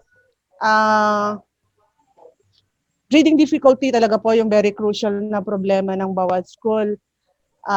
Laging ito po yung problema. So, me and my partner, Maricel Roldan, come up with the problem. Yun pong problem na yun at ang title po na nabuo namin. But still, subject for approval of our facilitator, kung may babaguhin pa po, is effectiveness of instructional video lesson in teaching reading among grade 4 pupils in Renato Cayetano in the new normal settings. Dito po, we will be using videos created by our teachers here in our school to help in the development of reading difficulty of our grade 4 pupils. We also have 3 objectives din po, madali ang objectives, and still with the approval of Ma'am Beth. Isa po dito yung to evaluate the effectiveness of the video lesson in teaching reading. Another one is to determine the capacity of the learner in reading using video materials. And number 3 is to strengthen the reading ability of the learner through video instructional materials. These things will be enhanced pa po. Siguro by next Wednesday, medyo ready na po kami. Yun lang po. Maraming salamat. Ma'am Beth, thank you po. Okay, thank you, Ma'am Melissa. Si Ma'am Eloisa po.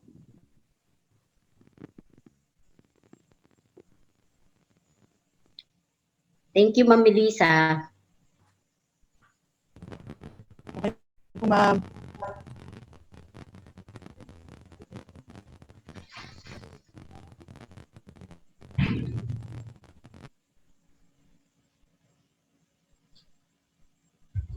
yung pong isang naano natin, si Ma'am Eloisa or si Sir Alvin. Hello po, si Alvin Yan. po. ma'am. Ayan. Thank you.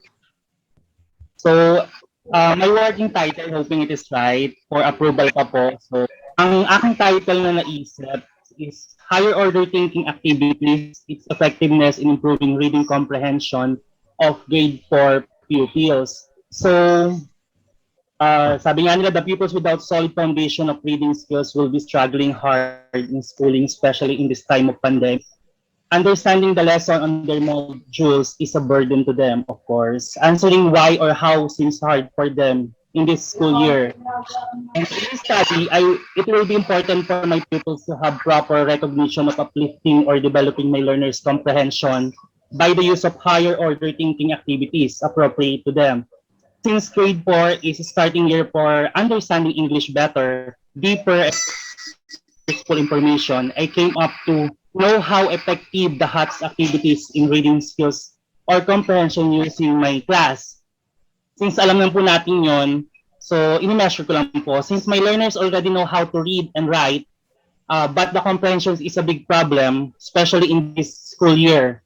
I will be using set of HATS reading activities, teacher-made activity materials that is much applicable in this using HATS activities to simple way to deliver on the modular mode na ginagamit ko ngayon. Hindi kasi siya pwede sa online, so i-connect ko siya kung ano yung ginagamit ko mode of teaching for my section. Yun lamang po. And thank you po, Sir Alvin. Si Ma'am Michelle po. Ma'am Michelle. Hello po, good afternoon po. Yan. So, ang mga Thank you, Ma'am Michelle. is, so the effectiveness of integrating ICT in improving reading and comprehension skills of grade 6 learners of Balon Elementary School in relation to their academic performance. So it aims identifying both prospects and problems of using information and communication technology in teaching reading and comprehension in English. So the most important prospect of using ICT in teaching reading comprehension, it includes the first one is the obvious improvement in vocabulary building and usage of online dictionary, as well as the excitement about reading comprehension lessons often expressed by the learners. That's all, ma'am and sir. Thank you, ma'am. Meron pa po si Ma'am Marilyn. Yes po, ma'am. Good afternoon po ulit, mga ma'am and sir. So, still working pa po for the improvement of my title. Pero, I come up with this title po, which is Improving Phonetic Competencies of Grade 1 Students in Filipino using digital technologies. Po, ng grade 1, so napakahirap po kahit face-to-face na magpabasa sa kanila kung hindi po sila familiar sa mga letter sounds, pati po doon sa identity ng mga letters. So, kung nung face-to-face po, mahirap na silang turuan, lalo na po I'm handling a lower section at sila po yung mga batang hindi mga magulang sa bahay, napakahirap po sa kanila na makabasa agad-agad. So, mas lalo pa po ngayon na hindi natin sila nakakaharap, struggle ko po talaga is yung paano sila mapabasa. Kaya po, nag-come up po ako na to use the digital technologies para po mapagpatuloy yung mabigyan ko sila ng magandang paraan para po mapatuto silang magbasa. So, yung pong mga objectives na aking naisip ay, una po is to create the child to become functional literate. So next po is to improve the current teaching and learning process to ensure that quality education is delivered to all the students in Bayview Elementary School. So yun lang po. Thank you po. Thank you, ma'am. Bali, yung mga objectives nila, isa-settle pa naman namin. So kanina, ang diniscuss pa lang namin, yun nga, yung focus ng studies nila and then yung titles. Meron pa pong isa, si Ma'am Eloida. Si Ma'am Maureen na lang po. Kasi wala na yata si Ma'am Eloida. Hello po. Good afternoon. Thank you, Ma'am. Our school, Balon Elementary, is focusing on the importance of reading to its students. Each of our pupils must have an ability to comprehend reading materials they are using, especially now in a new normal setting.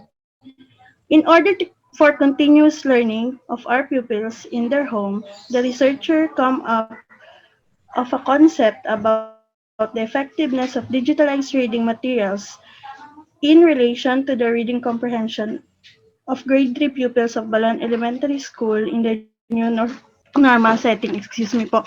So dito po, yung idea is magkakaroon po sila ng digitalized reading materials, pwede pong text or audiovisual, then i-evaluate po ni teacher yung reading comprehension by giving evaluation or test after po ng mapanood or mabasa yung story. Yun po. Thank you, Ma'am Maureen. Yung part, yung grupo namin, kumbaga parang more on digital approach. So sabi ko nga sa kanila, okay naman yon kasi kahit in the future, magagamit pa rin yun ng mga teaching aid sa elementary.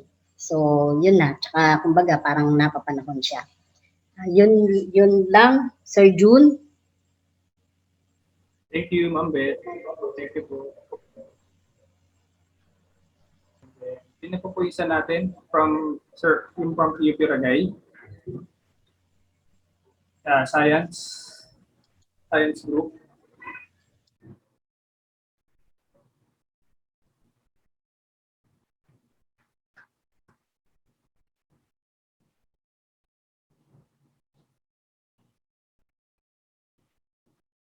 Sino pa po hindi nakakapag-present?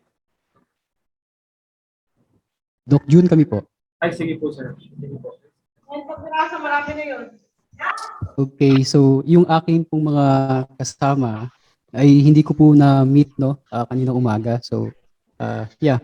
Ito po ang yung mga nabuo po namin ay basically in progress pa. And yung iba po ay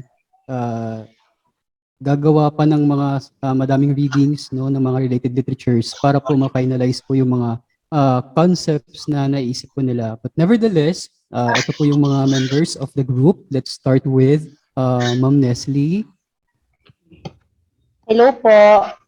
Ayan. Yes, go ahead, Ma'am Nestle. Ayan, good afternoon po. So, ito po yung naisip kong topic or title, Instructional Video Materials, Its Effectiveness in Improving Performance in Solving Division of Whole Numbers in Modular Distance Learning. So we all know that learning mathematics is not easy to learn, especially to those pupils who have a high level of anxiety in learning mathematics. Teachers and strategies to make it more interesting and however, teachers could not do it because of the distance learning, as pupils' performance may affect because of the absence of teachers. That's elementary school, specifically in grade 4 pupils, one of the least mastered skills competencies as showed in their assessment on numeracy tests or their project An. With this problem, the researcher will conduct the effectiveness made instructional video as the material aside from using printed modules. From this intervention, people should understand it better because the presence of their teacher in the video and also the step-by-step on how to solve division of whole numbers will be explained.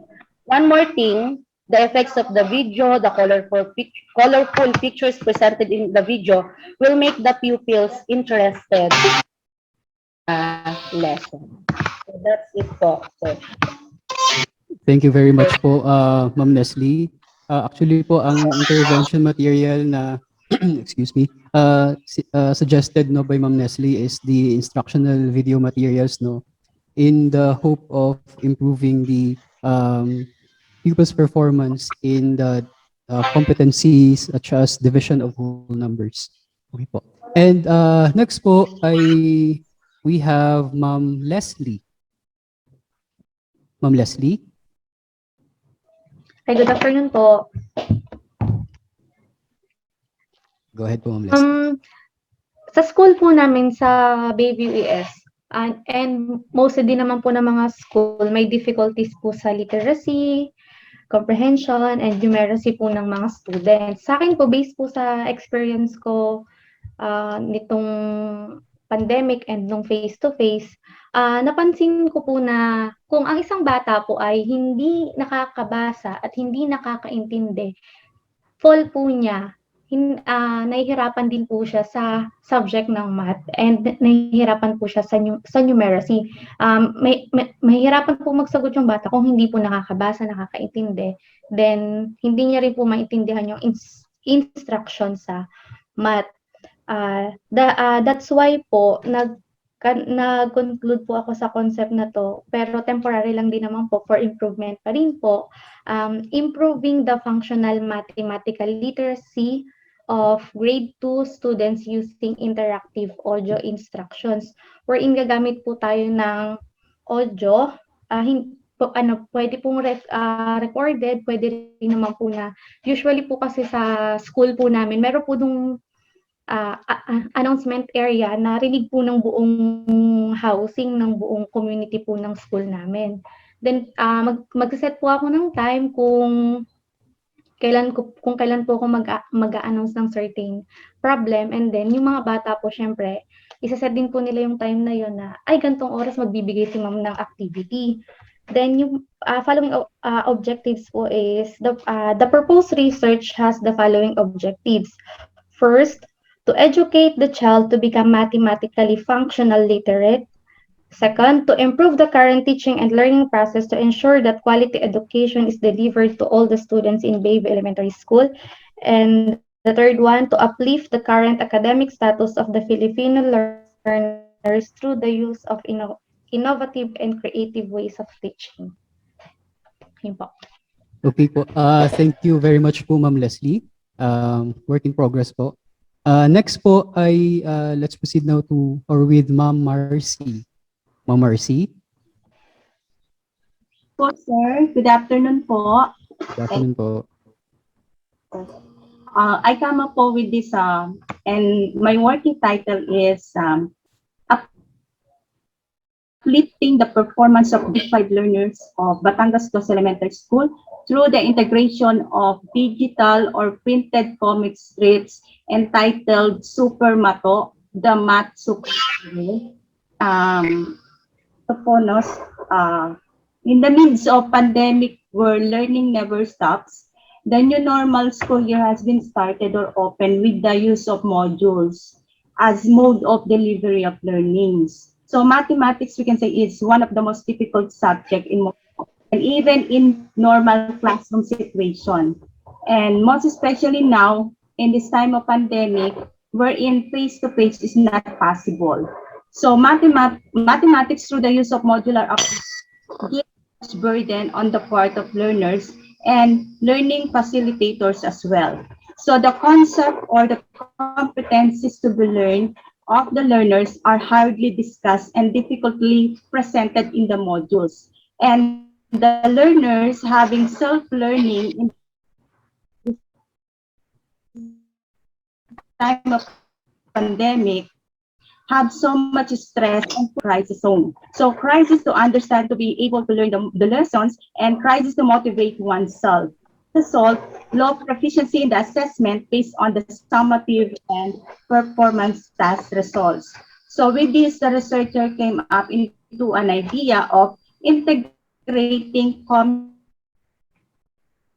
strips in teaching mathematics concepts for pupils, considering that learners nowadays so much hooked in games, especially Mobile Legends. And they find it super entertaining And in the old days, comics is one of the best entertaining for different ages before gadgets conquered the world of our learners. So we also fond of creating superheroes in our minds and life help us, especially in difficult tasks or when problem arises. So thus the researcher presumes that the use of comics entitled Supermato, superhero, will be helping learners to understand and apply the math concept or lessons in real life situation.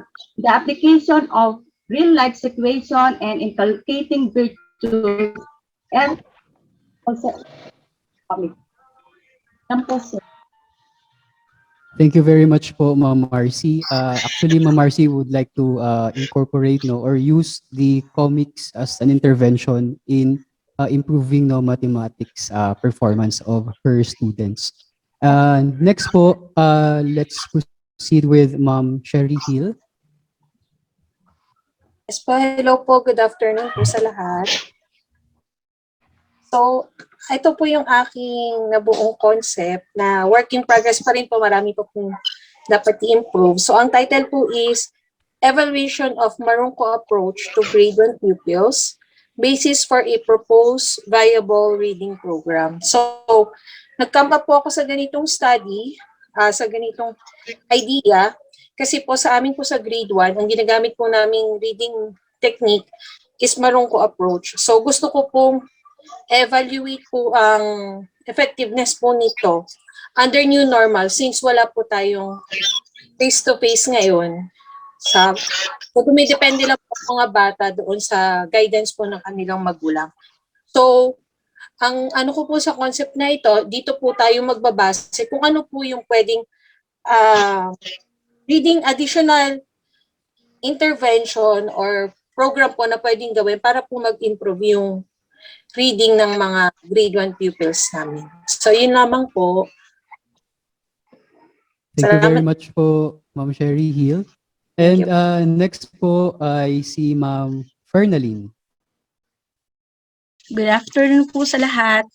So, sa akin po, I came up with a concept which is subject for approval and improvement. So, ang title po niya ay Black Model Approach, Ladderizing Proficiency Level of Grade 2 Pupils in Multiplication of Whole Numbers During New Normal.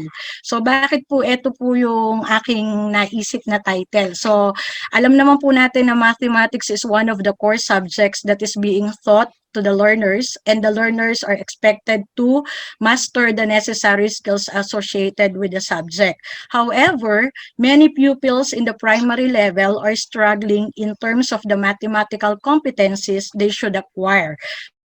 So in Cabcabin Elementary School po kasi where I am teaching, the low performance of grade 2 pupils in multiplication of whole numbers is one of the problems to deal with.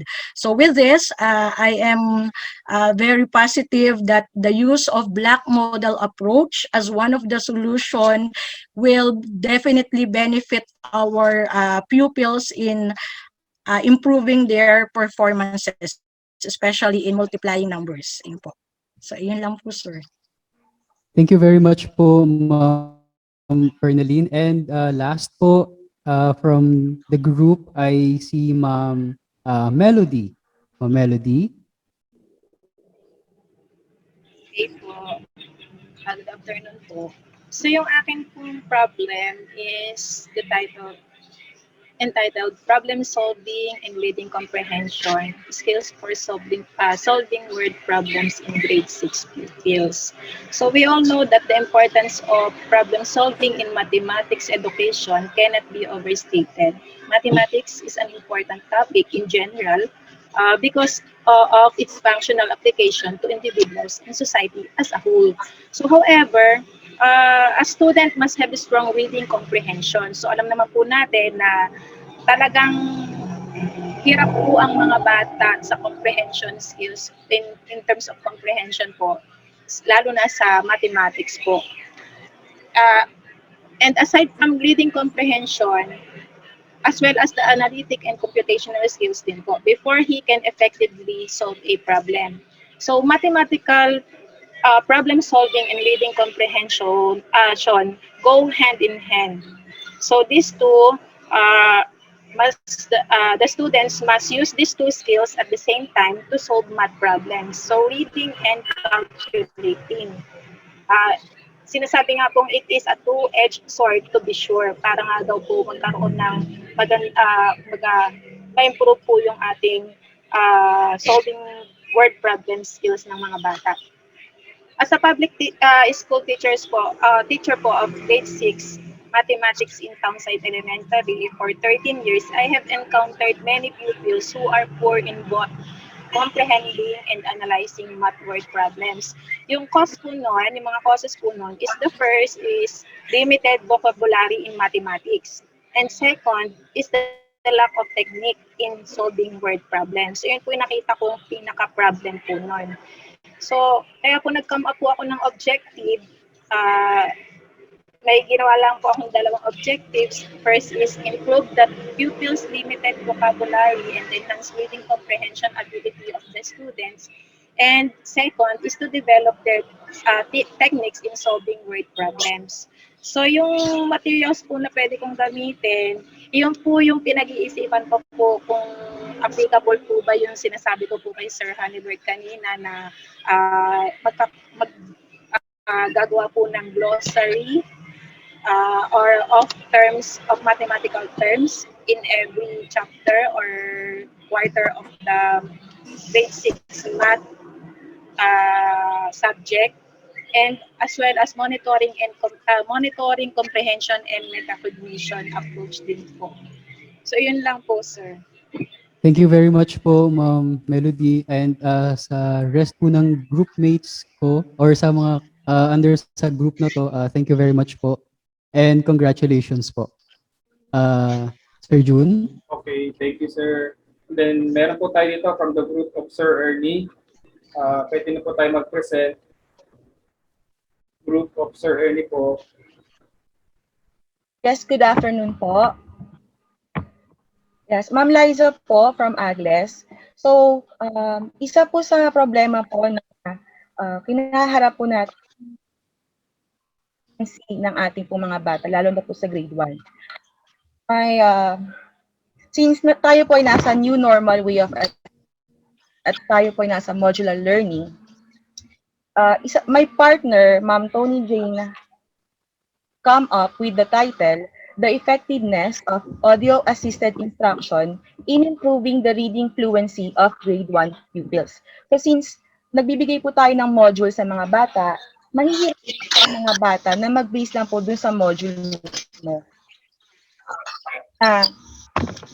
Magre-record po kami ng audio-assisted instruction sa mga na kami po ang gagawa, teacher made po, ng material sa English po, na based po dun sa module, at isi-send po namin po sa mga GCs. Then,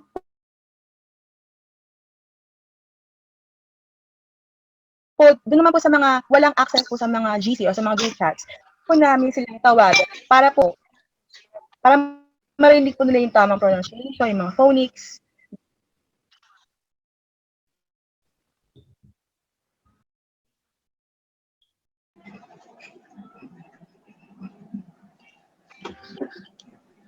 Hello, Ma'am Liza. Ma'am, nawala po kayo. Nakamute po. Hello po. Yeah. Marinig po? Nakamute po kayo kanina, ma'am. Wala po. Wala po narinig. Ulitin ko po. Good afternoon po. Good afternoon po. So, isa po sa problema po talaga na ating kinakaharap is yung reading fluency po ng mga bata po natin. So, since tayo po rin normal education at modular learning po ang ginagamit natin, naisip po namin ng po na si Ma'am Tony Jane Caragas na gawin yung title na ito, The Effectiveness of Audio-Assisted Instruction in Improving the Reading Fluency of Grade 1 Pupils. So para po, kasi mahirapan po ang bata kapag po sa module lang po, yung papel lang po ng module ang pagbabasihan nila. So, magre-record po kami ng audio-assisted instruction na gagawin po namin na related po dun sa mismo sa module sa English po namin sa mga GCs po na meron kami. Then doon naman po sa mga wala pong access sa mga group, pwede po namin silang tawagan through mobile phones para po ipaliwanag namin sa kanila kung paano po yung tamang phonics, pronunciation, word recognition, about sa sa reading po, sa English. Yun lang po. Thank you po. Thank you, ma'am. Thank you po. Next po. From the group of Sir Ernie. Good afternoon po. Yes po, ma'am. Go ahead po.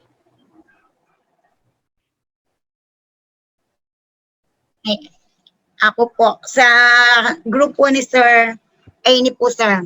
Bali, 4 po kami doon sa grupo. So, tapos na po sila, ma'am, like, 2 po sila. So, ako po yung isa, hindi ko po alam kung makakapasok po si ma'am. Kasi yung audio niya po kanina is may problema po.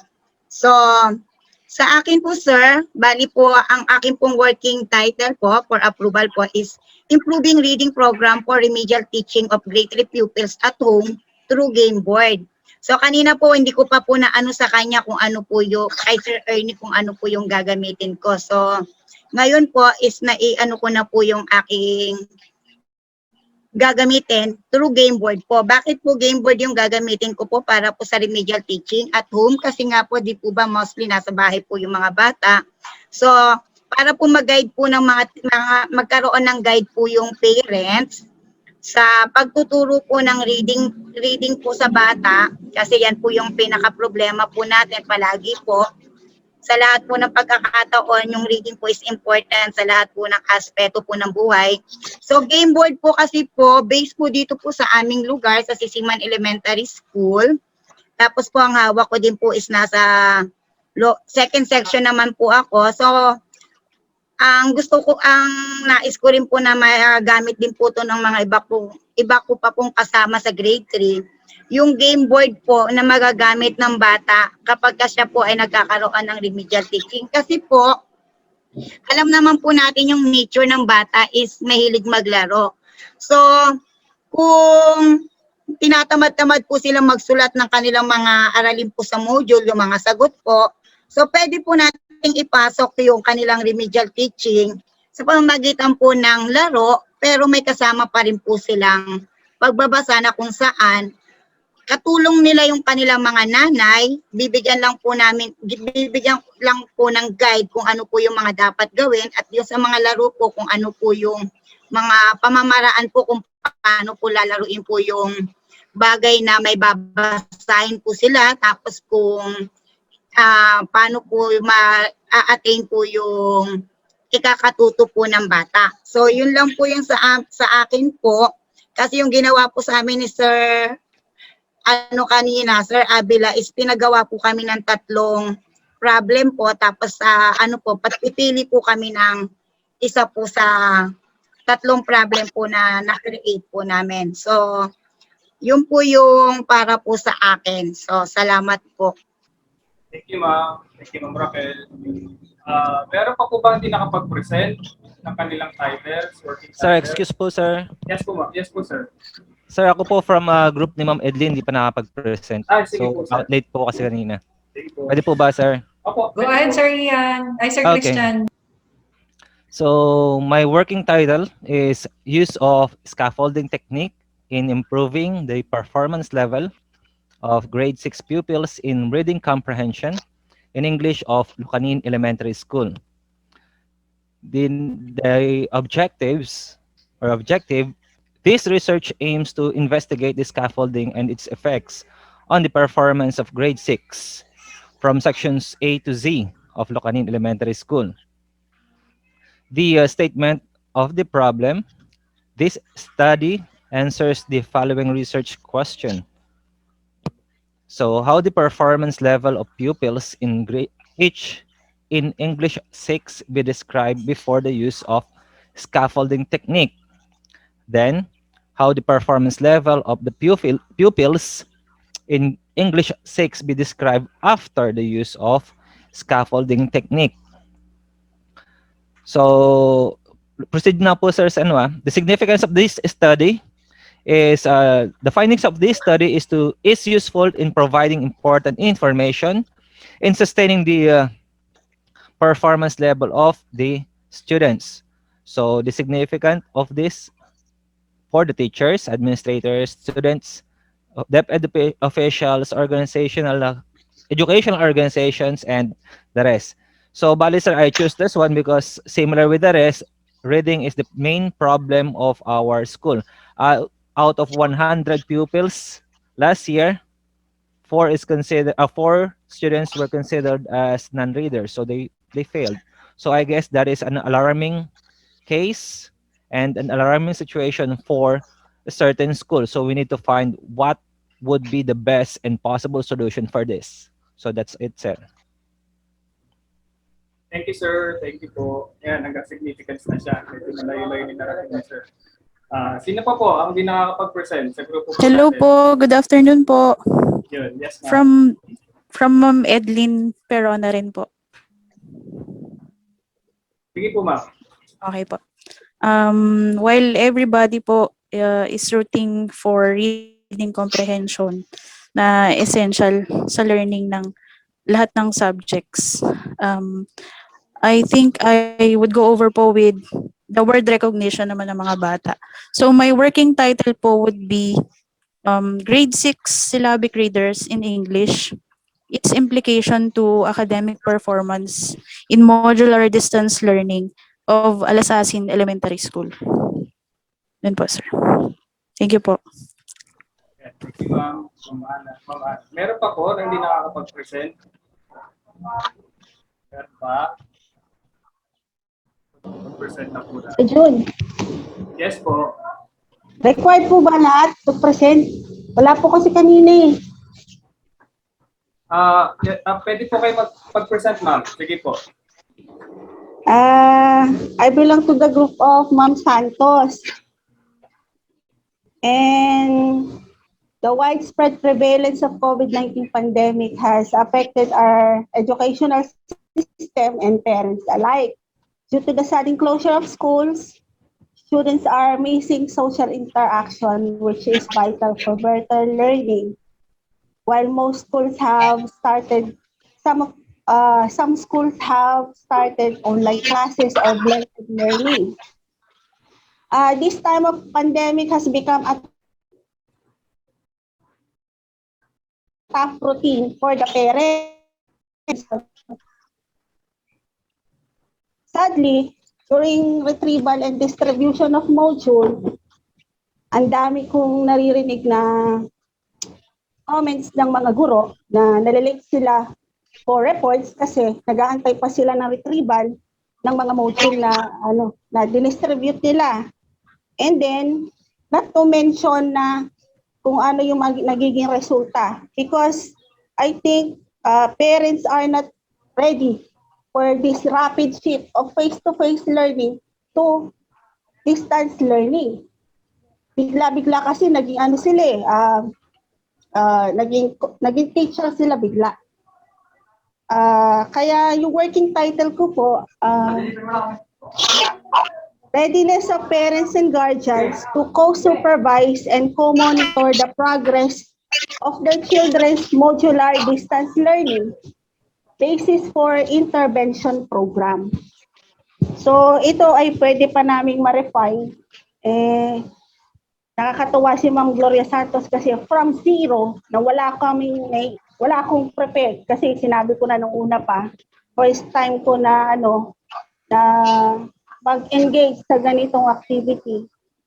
And then ito yung pumasok sa isip ko, sabi niya kasi ano yung problema na nakikita sa school.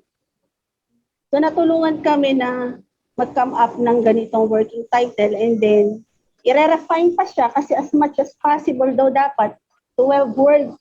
Kaya i-work out pa namin kung paano pa ito mami-minimize. And then it became an action research po, sir, sabi ni Ma'am Santos. Kasi parang magiging siya sa akin magiging proposal. Tama po ba, sir? Yes po ma'am, tama po. Magiging proposal siya, basis for intervention program. Salamat po, sir. Thank you po. Thank you ma'am. Meron pa po? na hindi nakapag-present? Nakapag-present na po lahat. Yan. So since nakapag-present na po lahat, so congratulate po namin kayo dahil nakapunta na po tayo sa first step ng ating research. Ayan. Congratulations po sa lahat. Dahil yung mga natatakot, ayan, congrats po. At least meron na po tayong title. Mga working title, okay? So pwede pa po siyang baguhin, pwede pa po yung mabago kasi po may mga rules po tayo sa titles. So yan, pag-aaralan po natin yan sa susunod. So ngayon po, ang suggestion ko lang po, make sure yung ating pong research ay kaya talaga nating ma-achieve. Kasi po, may mga research talaga na napakaganda, but in the end, hindi po talaga kayang tapusin. So yun po, sana kaya nating tapusin. And then, now, ang request ko po sa inyo, since matatapos po tayo ng ating session 1, makipag-communicate po kayo palagi sa inyong facilitator para po matapos natin yung ating context and rationale. Kailangan po next week meron na po tayong context and rationale. Since po pinapaliwanag nyo sa amin kanina kung ano po yung, kung bakit yun ang napili nyo, technically, yun po talaga yung context niya at rationale. Ipuputin to writings na lang po natin. So mas madali na po siya kasi naipaliwanag nyo na po sa amin. Ito po yun po talaga yung purpose. Bakit tinatanong namin sa inyo, bakit yun ang gusto mo? Kasi po kayo po mismo talaga ang nakakaalam kung ano po yung nangyayari sa schools nyo, kung ano po yung nangyayari sa environment, kasi po kami, hindi po namin siya nakikita. Yan. So at least, ngayon po, nakapag first step na po tayo, dire-diretso lang po, wala pong bibitaw. Kailangan po may submit natin yung proposals natin sa PO at saka po dapat ma-approve po siya ng PO. So congratulations po sa lahat. Congratulations and thank you for your participation. Okay, so congratulations po everyone and thank you po Sir June. And before we proceed to the photo op of the what do you call this, of the session, I just would like to announce some announcements po. The next schedule po for the session 2 ay sa next week na po. 9 a.m. po yung start natin, April 28 po. Tama po ba Sir June, April 28? 9 a.m. So ito po yung ating lecturer, Ma'am Maria Celeste Orbe.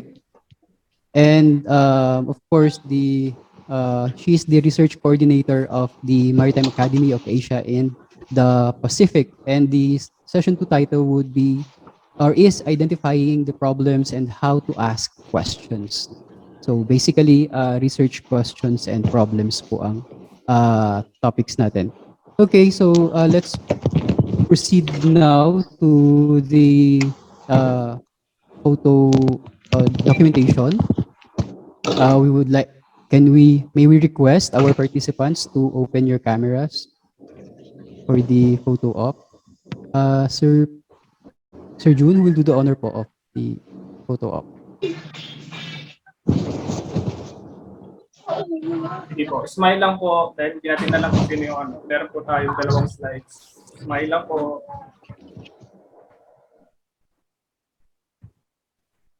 Ako po. Smile lang.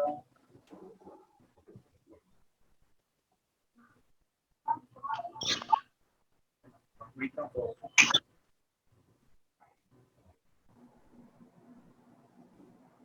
Yan. Okay na po ako, sir.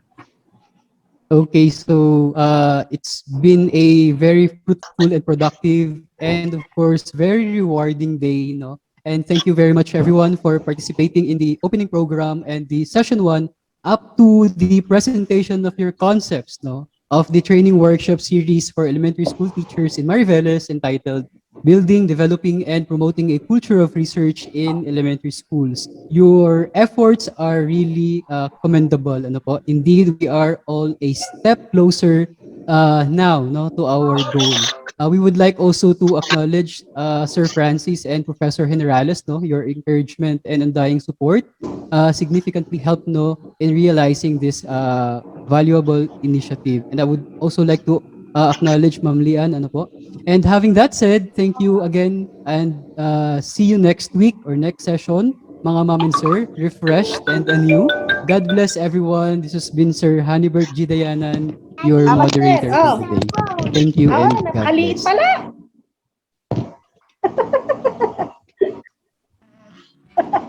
Ikaw naman kasi, Mano, inabot mo na lang, iniipit mo pa. Oh, anong nangyayari dyan? Oh! Ay, oo nga. Thank you. Anong report? Wala naman. Ano lang, supervisory plan. Yun, maiwan po ba tayo?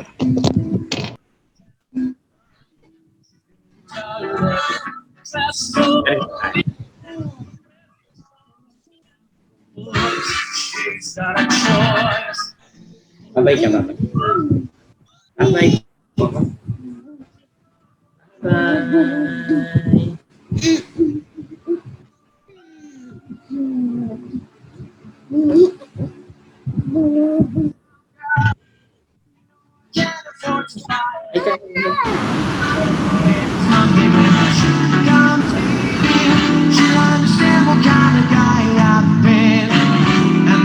Hi, Sir Vito.